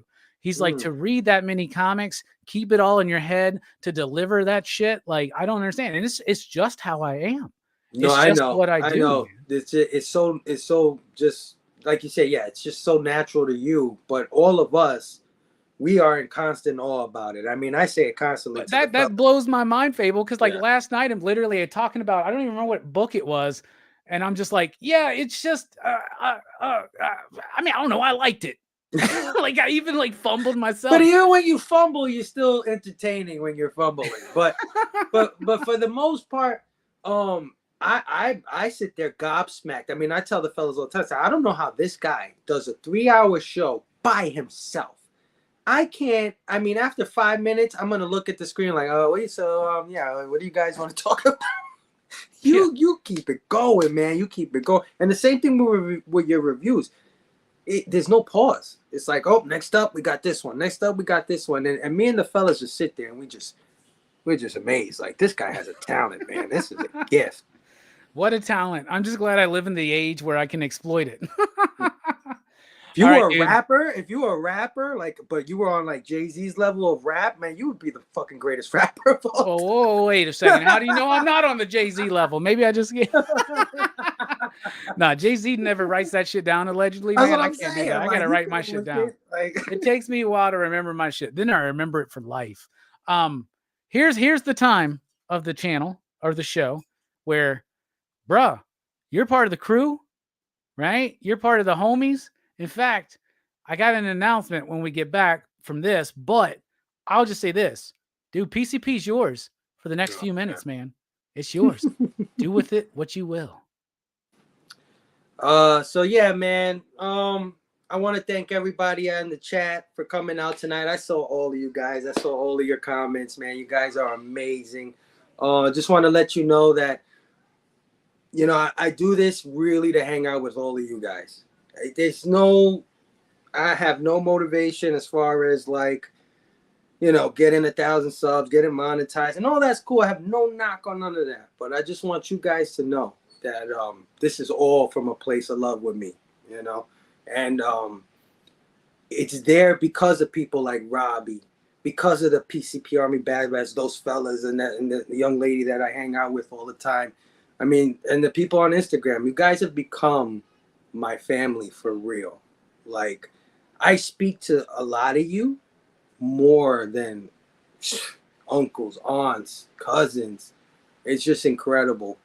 And I just want you guys to know how much I appreciate all the love and support that you give me and my crew and Robbie, and just keep supporting people like him, people that always put a positive spin on things, always looking at the silver lining. Yeah, you know, not everything's great. We could complain about some shit sometimes, right? It's fun sometimes to complain about stuff and be. It could be, what do you call it? Cathartic? Is that the word I'm looking for? Yeah, it could be one of those therapeutic things to just go off on something you don't like. But at the same time, you got to fill it with the love, because that's what it's all about, bro. That's what it's all about. That's my spiel. I wonder what you said. I wasn't here, man. Now, I was just telling the audience and everybody that came in tonight, man, we had such a great chat tonight. Saw all these beautiful people in the house tonight just commenting, talking about the state of the industry when you were talking about how you ordered comic books and stuff like that.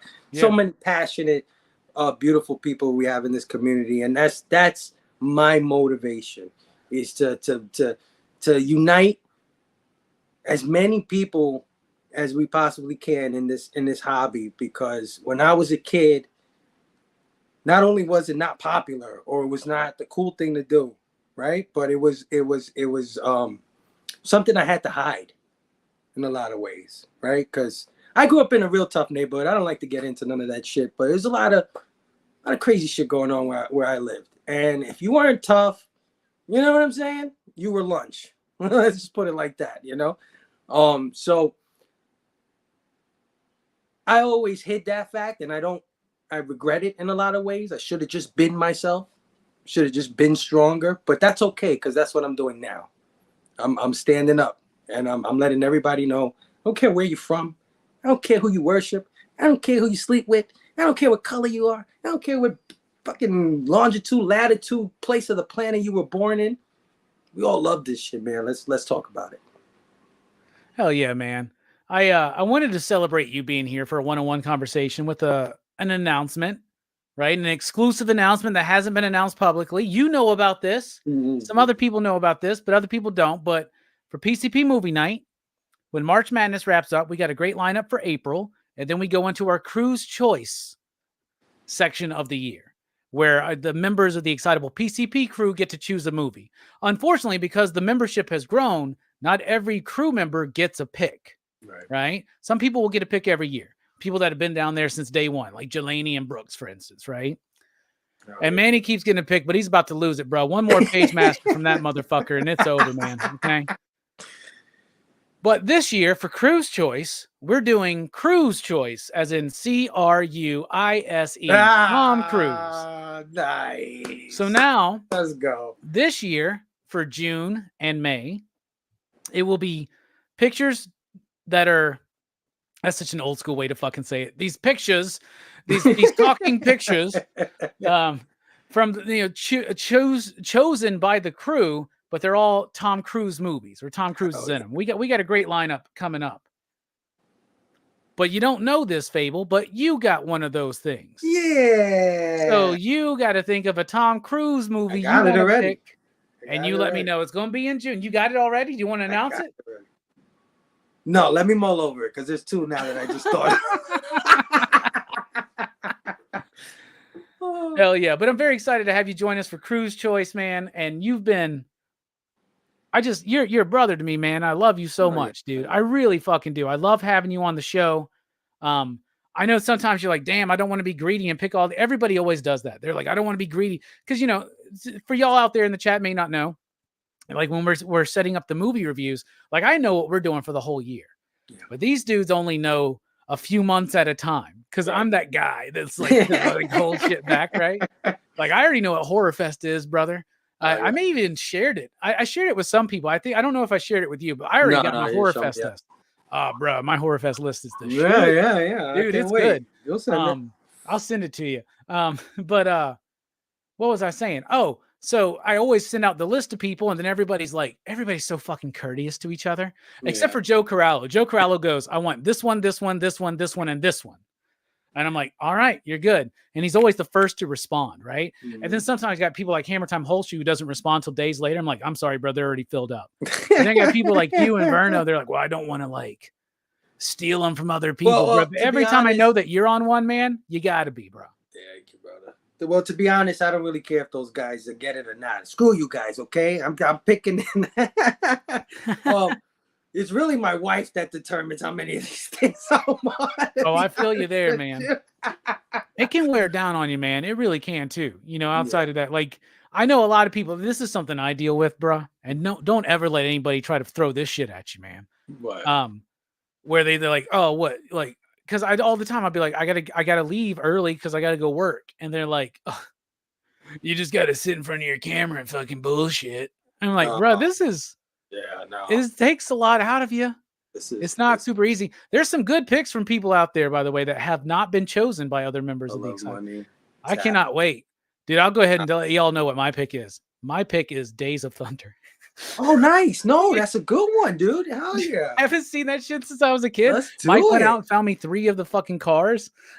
Yeah, no, let's do it, dude. That sounds like a good one. Hell yeah. I was like, I want to pick fucking something so random. All right, I'll tell you what I'm mulling over. Okay.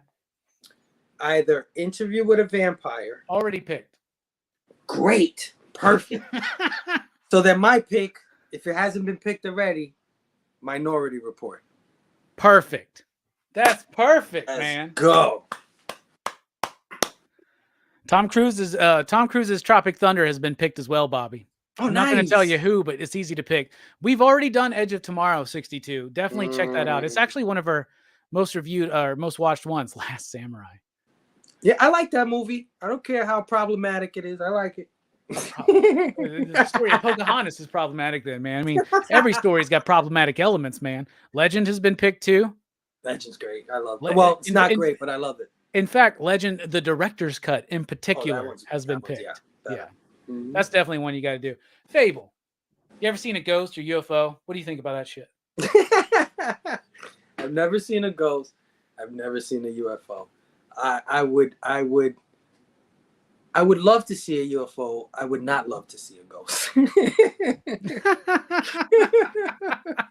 Ghosts are more scary to you than UFOs? Yeah, they are. Yeah, they are.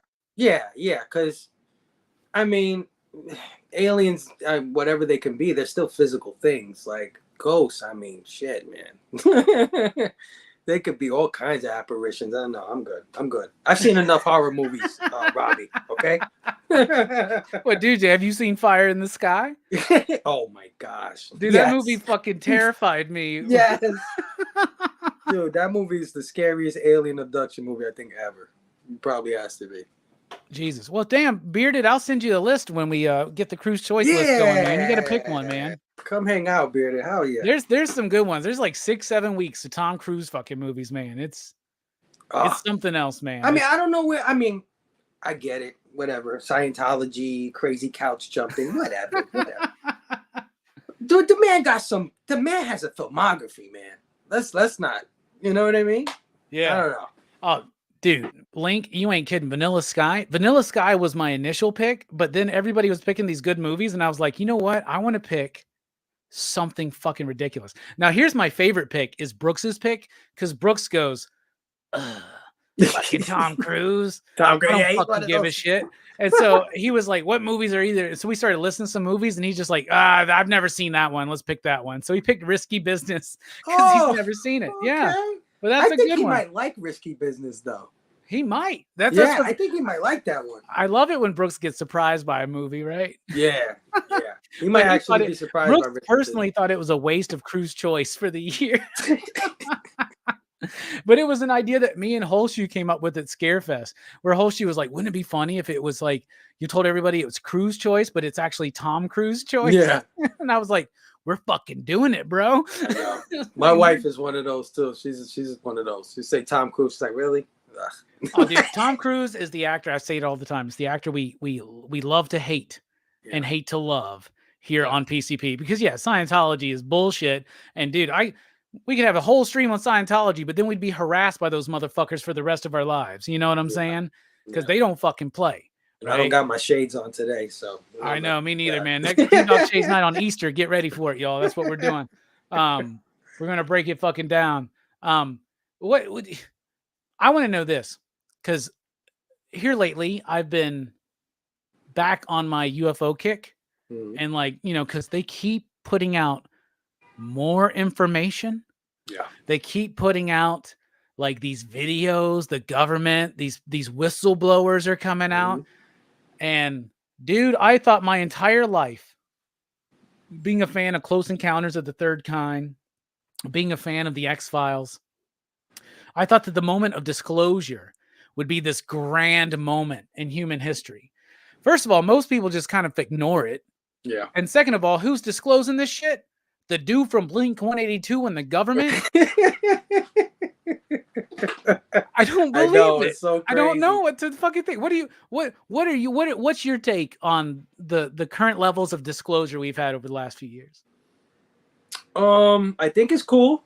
I mean, we've always wanted to know this stuff, and now that we know it, I agree with you. I think it's kind of weird that nobody cares. Nobody gives a shit. I mean, they care, but I think most people's attitudes are like, duh, of course there's aliens. Yeah. We've been telling you that, and now you finally admit it? Fuck you guys. Yeah, and then it's the government, right? Then I'm like, oh, this is bullshit then. This is bullshit. This is some kind of fucking bullshit false flag shit where they're trying to get us all scared of like aliens now or some shit like that. Because they frame it as a threat, brother. Right? Now, me personally, I don't think that alien visitations are necessarily a threat. I have my own thoughts. And if you remember any of those super high ass fucking Teen Dog Shades nights I've done, I talk about the theory I prescribe to, which is kind of like led by like Jacques Vallée and John Keel, who wrote the Mothman prophecies and did all the Mothman stuff, and Robert Mhm. Anton Wilson, and even Grant Morrison. The idea of like ultra terrestrials. This Right. is some kind of like higher form of existence or intelligence from another dimension that's overlapping ours, or is a part of us, or is helping us try to elevate or something. Yeah. Like But Q that from ain't Star the Trek. story that they're telling us at all. I don't know. Or the shit's just from China, and if that's the case, then we all need to be fucking worried. I mean, I hope it's true. I hope it's true because, you know, we've come up with a lot of theories about how life started and this and that, and you know, a lot of stories about how things are, or whatever. I think it's limited us in a lot of ways, right? Because people get stuck in these ideologies and these things, and they don't think outside of those boxes anymore. They kind of want to be safe in those boxes, right? They don't want to venture out because of what it could mean, right? But I'm ready for it, man. I'm all ready for it. I need everybody to be humbled up, sobered up. You know what I mean? I need this planet to come to its senses a little bit, understand where we are. This matters. You know, stop destroying the earth, stop the weather and all. You know what I mean? Like really take care of home. Stop this nonsense with borders and colors and you know this it's really dumb. It's really dumb. And I just wish that the green men would come to show everybody how stupid. All right, 3 questions and then we'll wrap up. Number 1, is this the Yankees year? I'm gonna say yeah. Oh yeah, fuck it. Every year the Yankees year. Oh, yeah. I want the Yankees Dodgers, bro, every year. That's what I want. Every year. I want that old school Yankees Dodgers we never had. Yeah, we could play Biggie music at the Yankee games, Tupac music at the Dodgers game. East versus West Coast all over again. Fuck yeah, let's do it, man. California love, baby. Fuck them Dodgers, but no, just that legacy of the Brooklyn Dodgers, and man, that would be a really good show out in New York, in particular. I think for a World Series between those two. Hell yeah! And we got robbed by it from those fucking Asterix, those Houston fucking Asterix, the Astros, those fucking assholes. I hate those guys. Let's join the American League and fucking fuck those guys. I hate them so goddamn much, man. I do too. They're like they have overcome the fucking Red Sox. The Red Sox, my most hated fucking. Like, how does that even fucking happen? Like, what the fuck, dude? And now it's like Tampa's trying. More. Tampa's really fucking trying. Tampa's another one. Yeah, I can't stand Tampa Bay. I'm with you on all of that. Fuck yeah. Number 2, what's the last great movie you watched? Ooh, that's a good question. Damn, we watched so many movies in the last year.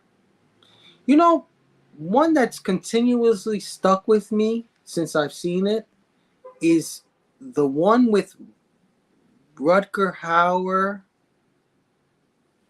Oh, what's the name of this movie? It's the one where he picks up a hitchhiker. The Hitcher. Yes. I don't know what it is about that film, but it stuck with me, bro. I think about it. I think about going and watch it again. Like, I haven't seen that movie since I was like a teenager, man. It's really good. Yeah, y'all really covered that on BCS. Yeah. Or BSC. Yeah. What the fuck is his abbreviation? Yeah. Yeah. All right. The Hitcher. Man, that was a while ago, man. Dude, you've watched Casino since then. I'm just saying. Anyway. Yeah, but I know Casino's high. I haven't seen The Hitcher since I was a kid, and I watched it again, and I'm like, holy shit, this is a really good movie. Yeah. This is really good. All right. Yeah. And all right, here's the next one then. What is, to you, if someone's never read a comic, ever, you don't know anything about them or their personality or what they like, what's your starter recommendation for them? Damn, this is gonna piss a lot of people off in the chat. Youngblood. What is his name? More Swamp Thing or fucking, you know what I mean? I don't know. Transformers, Danny Warren Johnson. Let's go. Damn, hell yeah, man. Whoa. Bone's a really good one too. Yeah. Bone is a really good one. Well, fuck yeah. Phable, thank you so much for joining us here tonight for a one-on-one. It's been a long time coming. We got to do this again. Hell yeah. A lot of fun, man. Yeah, hanging with you and the crew and the Excitable crew, the Bad Batch, or the community, IG, everybody. I can't, again, I'll say it again. I said it earlier, but I talk to you guys more than anybody else in my family. You know, you guys are my family. You're my chosen family. And it's awesome to be part of this family. You guys are all unique in your own ways. You're all creative in your own ways. And I just marvel at it. I love it.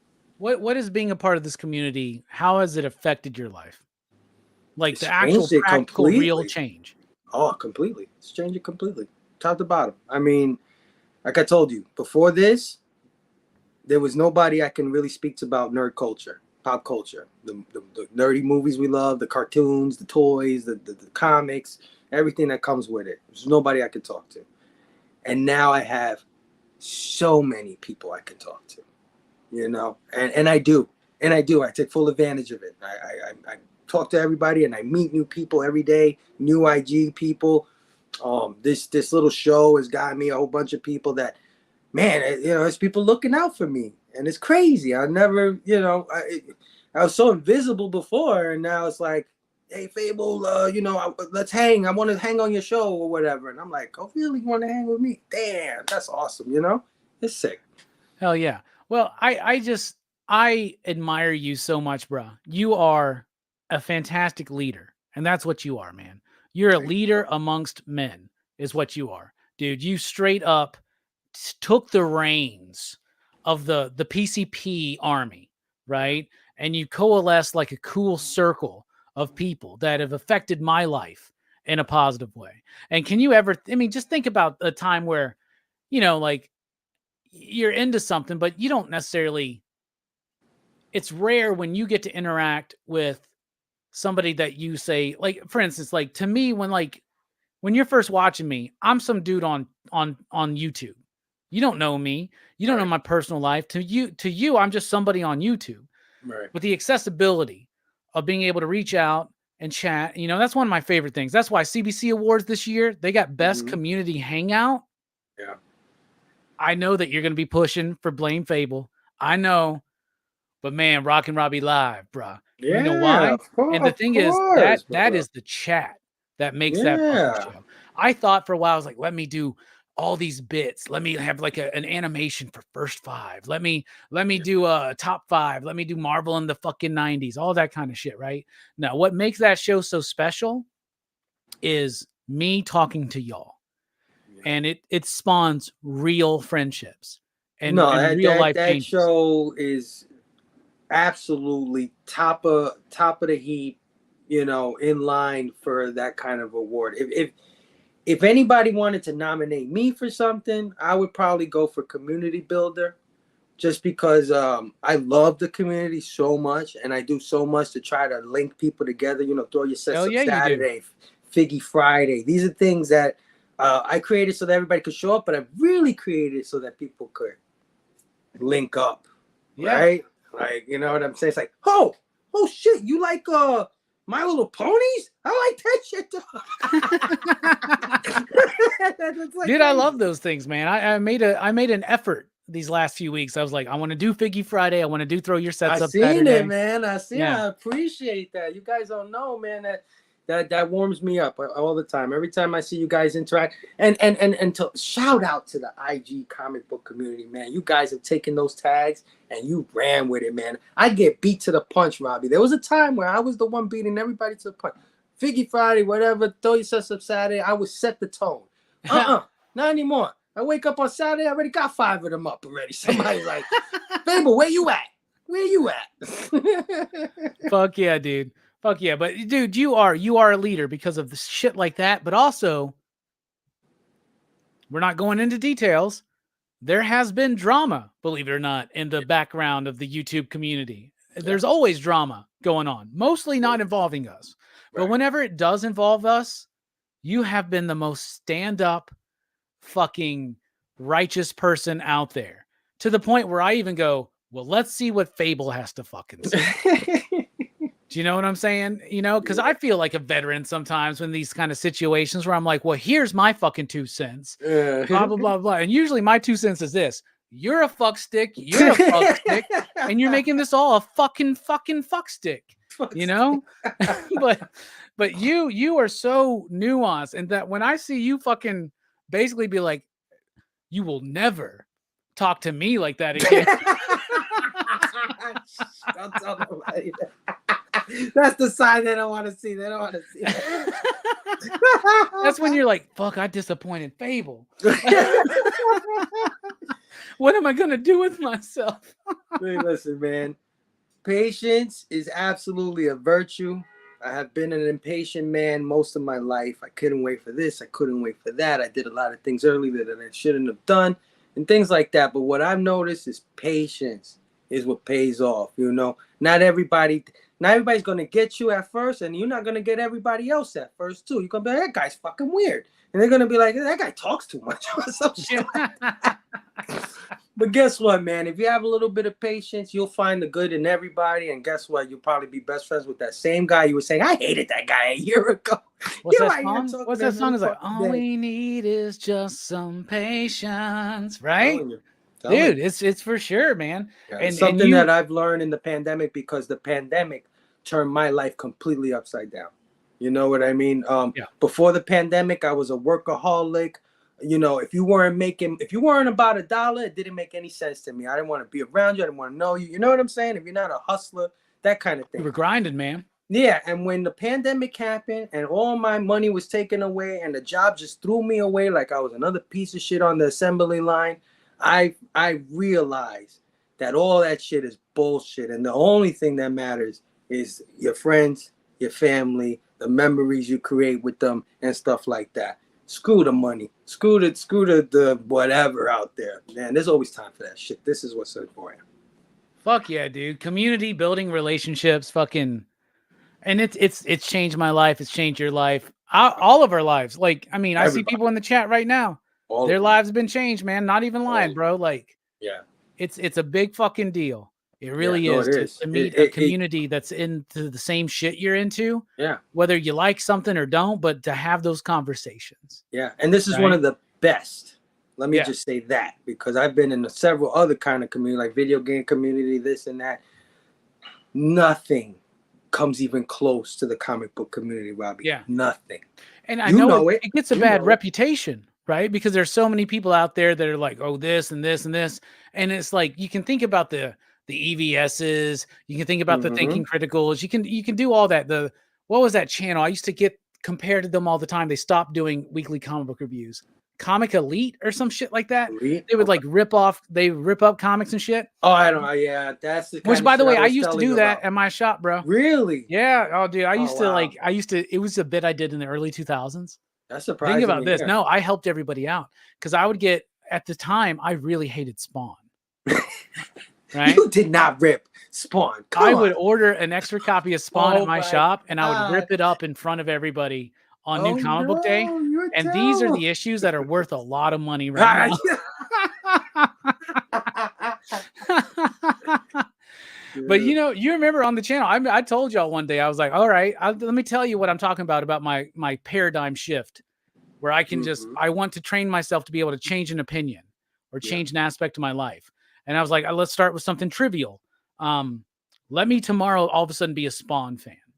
Yeah. And if you remember, I committed to that shit. Yeah. I started reading every Spawn book. I started buying the back issues back up. I started digging out my old issues.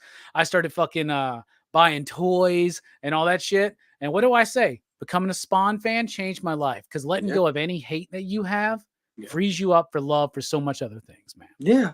Yeah, absolutely. I agree 100%. Like, stop going to bat for all these companies and all these things that don't really pay your bills or talk to you every day. You know what I mean? Just celebrate what you love and be happy for the homies that love what they love. You know what I mean? Because there's so many things that my friends have loved that I had no idea about. And guess what? Now I love them. Now I'm into it. You know? Action figures, hello. I was not collecting these before freaking I saw Rockin Robbie and Jelani and all those guys open up figures. I wasn't into this shit. Now I think I have more figures than Robbie, I think. I don't know about that. You got more Transformers than me. Well, yeah. Let's do Transformers. You should see my Masters of the Universe figure collection. Shit. I don't want to see your Masters. How about that? I've shared it on socials when I got it all together. And dude. I'm gonna go on. What is it? Mattel? I'm gonna go Mattel.com. Well, I buy the vintage, so no luck. You got to go on eBay for that shit, man.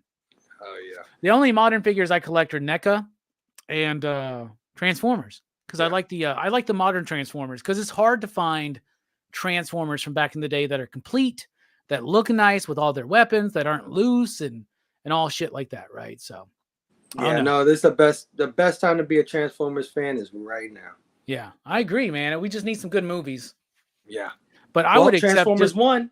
I would accept just an animated series based on the Daniel Warren Johnson shit. Ooh, well, homie, when they announced that Daniel Warren Johnson, the Transform Everything Skybound, that's the first thought that went in my mind was like, yo, if they get Daniel Warren Johnson to design the box art for Transformers toys, oh my god, I'm going to shit on myself. Like, I'm going to buy. That's how you get me to buy them all again. Oh, an Optimus Prime with a Megatron arm? Okay. I have to buy 2, right? Because he's doing the box art, so I can't open the box now. The box is Do you watch his lives that he does on his YouTube channel? No, I haven't seen it. Oh, dude, he's got a YouTube channel, and he does like a Friday nights with D-Dubs or something like that, where he's just like drawing, and like it's awesome. And he's done commentaries for at least the first 3 issues of Transformers. You should check those out, dude. Oh yeah, absolutely. Yeah. He's such a cool dude. I've met him a few times, man. Yeah. I even had beers with him. I didn't directly speak to him at this bar, but he was in the circle of people that I was in. Right? Like, so like I'm there talking to Stephen Green, Brian's there. I think Tony Fleece and Jason Latour are right there, and then fucking guys, you hear this? You hear this guy talking Daniel right now? Warren Johnson's right there, just right there, and I'm just like, and I'm talking to Stephen Green. I'm like, I just want to go talk to Daniel. No offense. I want to go talk to him. You know what I told him when I met him? You know what I told him? What? I said thank you, for everything you done Transformers, and thank you especially for shooting Bumblebee right in his face. He started laughing. That's awesome. I made him pop. The first time I met him, he had no line, could walk right up to his table, and I got him to sign my Murder Falcon #1. And I just said, hey man, I really love this book. It's super dynamic, but at the same time, it's very emotional, and I love it. He's like, thank you. The next year I saw him, he was a little bit bigger. He was in the midst of Do a Power Bomb. And I'm in line to meet Nick Dragata, right? And there's a dude who's next in line right next to me to meet Daniel Warren Johnson. And he sees me, and he's a fan of the channel. And he starts like, oh man, blah, blah, blah. I was like, oh, thank you so much. I appreciate it. He's like, dude, you are fucking the reason why I buy comics and blah, blah, blah. And he goes, you're the reason why I know who Daniel Warren Johnson is. And I was like, you better tell him. And so when he got to meet him, he goes, man, Do a Power Bomb's one of my favorite books of all time. This is amazing. And I know about it because of that dude right there. And I'm talking to Nick Dragata. Nice. Right. And I'm talking to him about screen tone and shit. And we both get interrupted by Daniel Warren Johnson and this dude like having a conversation with all of us together. And the dude's telling him like, this guy made Do a Power Bomb his pick of the week. And this dude knows what the fuck he's talking about, man. Yeah, man. And like, you sold so many copies because of this dude and blah, blah, blah. And Daniel looked at me. He's like, oh my God. And that was when I bought that Old Man Skywalker. You got it. I was going to ask you if you had one of those. Oh, I do. I'm going to flip through it, bro. I'm going to do a top down on it, man. It's the best Star Wars comic I've ever read. Dude, I don't want to put Nick's business out there, but Nick just bought a copy of that shit. He paid a pretty penny. Dude, when I got it from Daniel Warren Johnson, I was like, how much? He goes, it's free. I can't charge for it, but you can leave me whatever. So I gave him a $7 tip for it. Yeah, dude. There's another one like Rebel Squad. There's another one that I didn't get. There's another one? There's another Star Wars one that he did. I don't know what it is. Something like Rebel 1 or Rogue One. It's something, but I got the Old Man Skywalker one, and it is. Yeah. It is what Last Jedi should have been. I'll tell you that. Fucking Nick's unsubbing right now. Yeah, it's not me and E over here. Like, first we were like, oh man, that's crazy. It's really expensive. And then he got it. He's like, you got it. Yeah. And then we're like, shit. Should we get one too?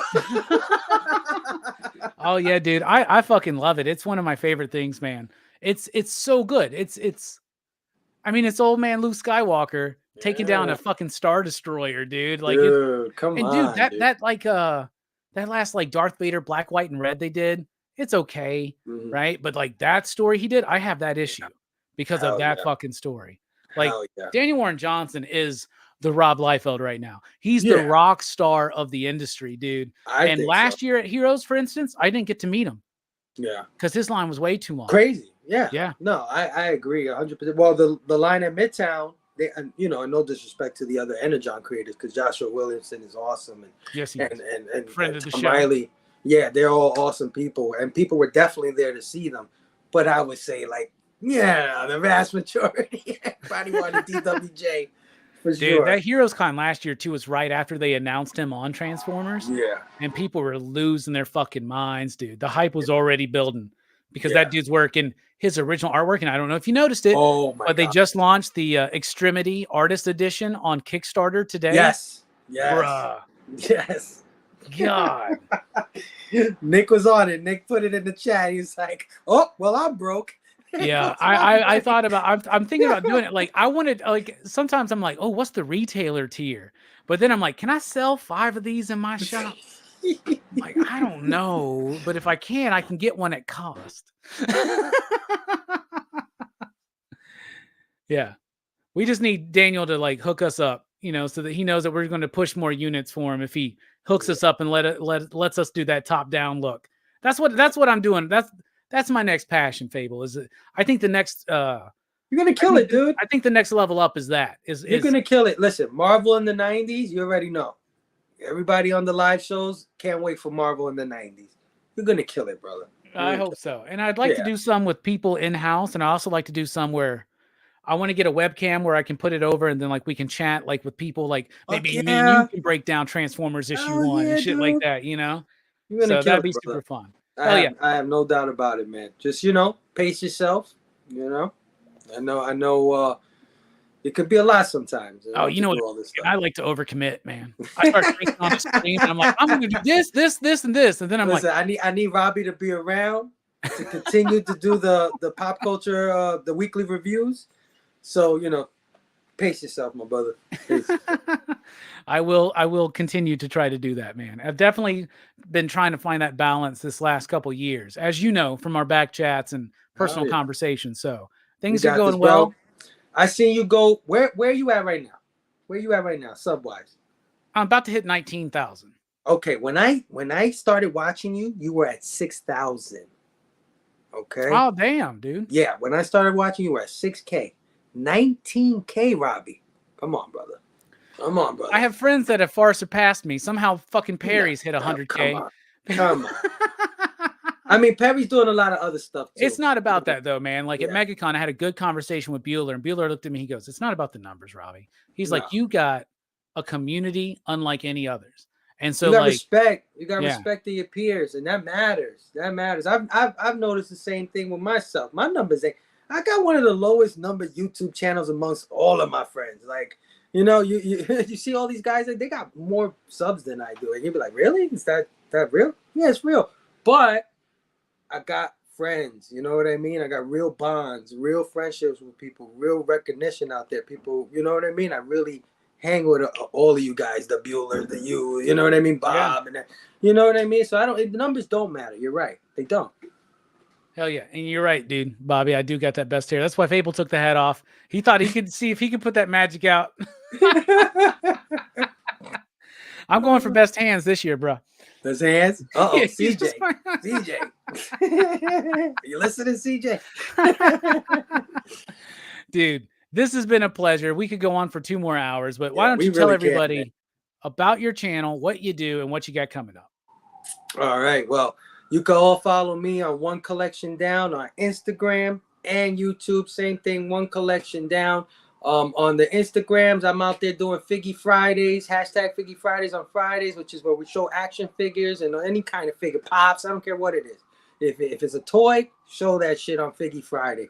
Throw your sets up Saturday. We're showing up sets of things, not just comic books, guys. You can throw sets of your sneakers if you want. I don't give a shit. As long as it makes a nice little collage, I've been throwing up sets of Bible movies. There you go. There you go.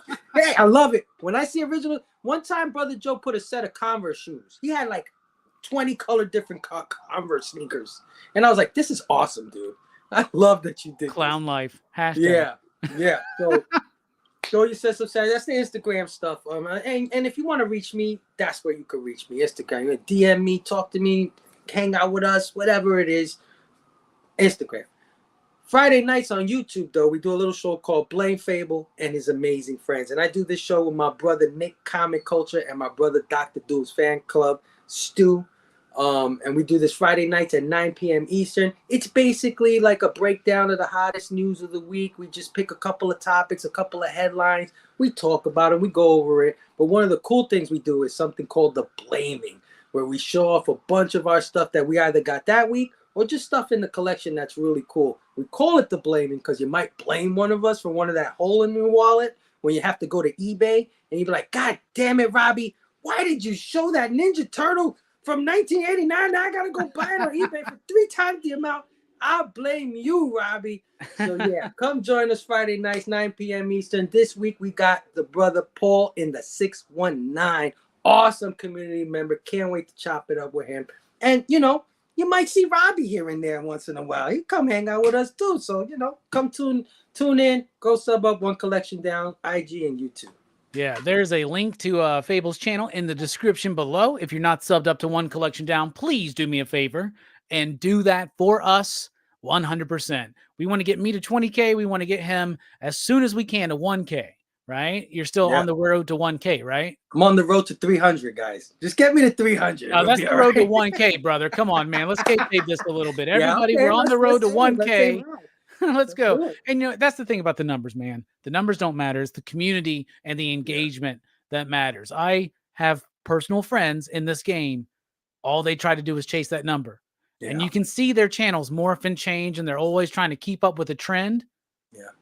Just stay true to who you are and what you do and find your community and and build from there, man. 100%. Yeah. And you're doing it, Phable. I fucking love you. My man. You too, my brother. Much love and respect, and you're only going to get bigger and rising. What do you call it? Rising tide, whatever. All the rising tide lifts all ships. Yeah. So, you know, you go up, we all come up with you, my brother. Fuck yeah, dude. And that's the plan, man. Let's do this shit together. Let's take over. We said, let's make a statement last year at the CBC Awards, and we fucking did. I think you just wait to see what happens this year. Oh, yeah. I can't wait to see grown men fucking complaining about my hair again. I can't wait. I can't wait. He don't draw feet, Robbie. He don't draw feet. I can't draw fucking feet. We're in the midst of March Madness here in the PCP and the PCP network. So do check out Manny's recent video. I think he's supposed to drop it today. Maybe he dropped it. I don't know if he dropped it today. I know he did the rare flavors thing. The duality of good and evil on film, silent to modern to elevated. Tomorrow night on Blood Splatter Chatter, they're going to kick off their portion of PCP movie night, or my bad, March Madness with Possession. On Saturday, join me over at Dylan's Horror Show as we talk about Train to Busan. First time watching this movie, I got a lot of thoughts. I'm very excited to chat about this movie. And then on Monday, we're talking about the Korean film, The Host. Not what I thought it would be. we got a great panel for that. Mike's going to be there.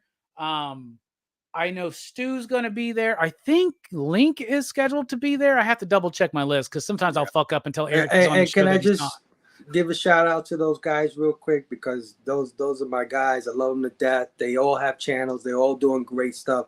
Go follow Nick Comic Culture. You know, we used to say he did the 20th best reviews on OnlyFans. That shit is not true anymore. My man is he's the best reviewer on OnlyFans. My man is getting to be a big deal. Yeah, Robbie's steadily watching his shoulders like this, like fucking Nick, right on my back. Yeah, and Manny's trying to fucking come up on me too, man. Like they need to calm their fucking asses down, bro. Go check out Nerdtastic News. That's my executive producer. That guy makes everything for me. I love him to death. He did so the Phable. He did the thumbnail for this show tonight. Yeah, he's so worth it, and his content is so good. It's so well produced, guys. Please just give one video a shot. I guarantee you'll go down a Manny rabbit hole. That sounds weird, but you know what I mean. You know what I'm saying? Yes, I do.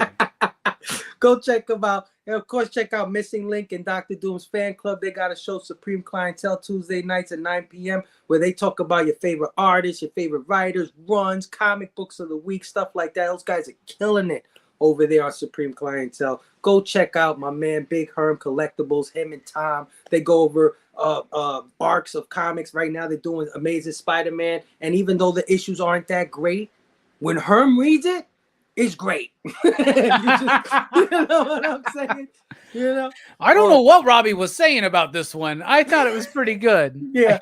Go check out my brother Tacky 616. My man got a show called Death by Dollar Bin, man, where he picks up these books out of the dollar bin, and you'll be shocked at the shit Tacky finds in these dollar bins. You're like, what the hell? I gotta go back issue diving now. Yep. Tacky will do that to you. All Go I find in the dollar bins is Team Youngblood.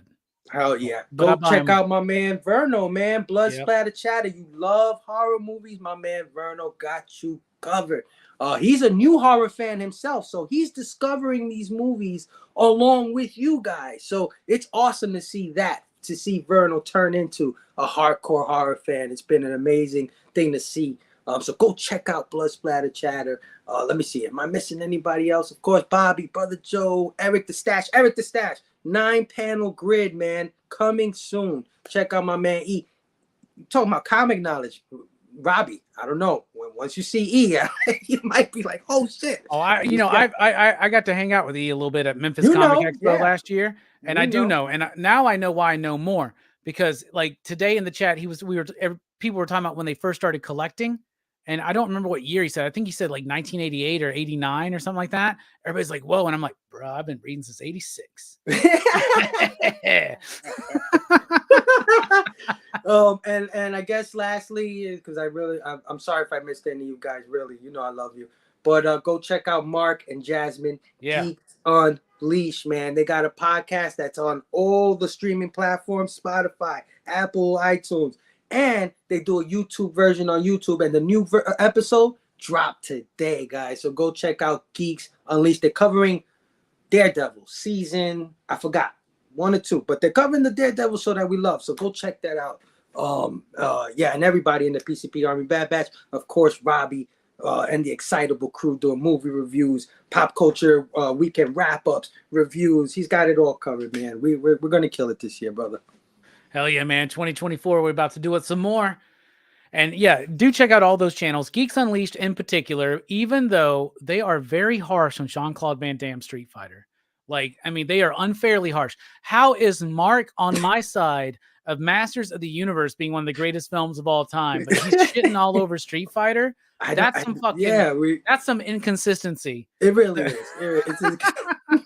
It must be a British thing. I don't fucking know. Half of our back chat too is just making fun of what we think British life is like. I know. It's hilarious. Poor guy, man. Did you eat it with your crumpet, mate? Yeah. We do a lot of that crumpet shit. Dude, this has been great. I don't want it to end, but it's got to end. Phable, I love you. Man. You out there in the chat, we love you. Station, and the last thing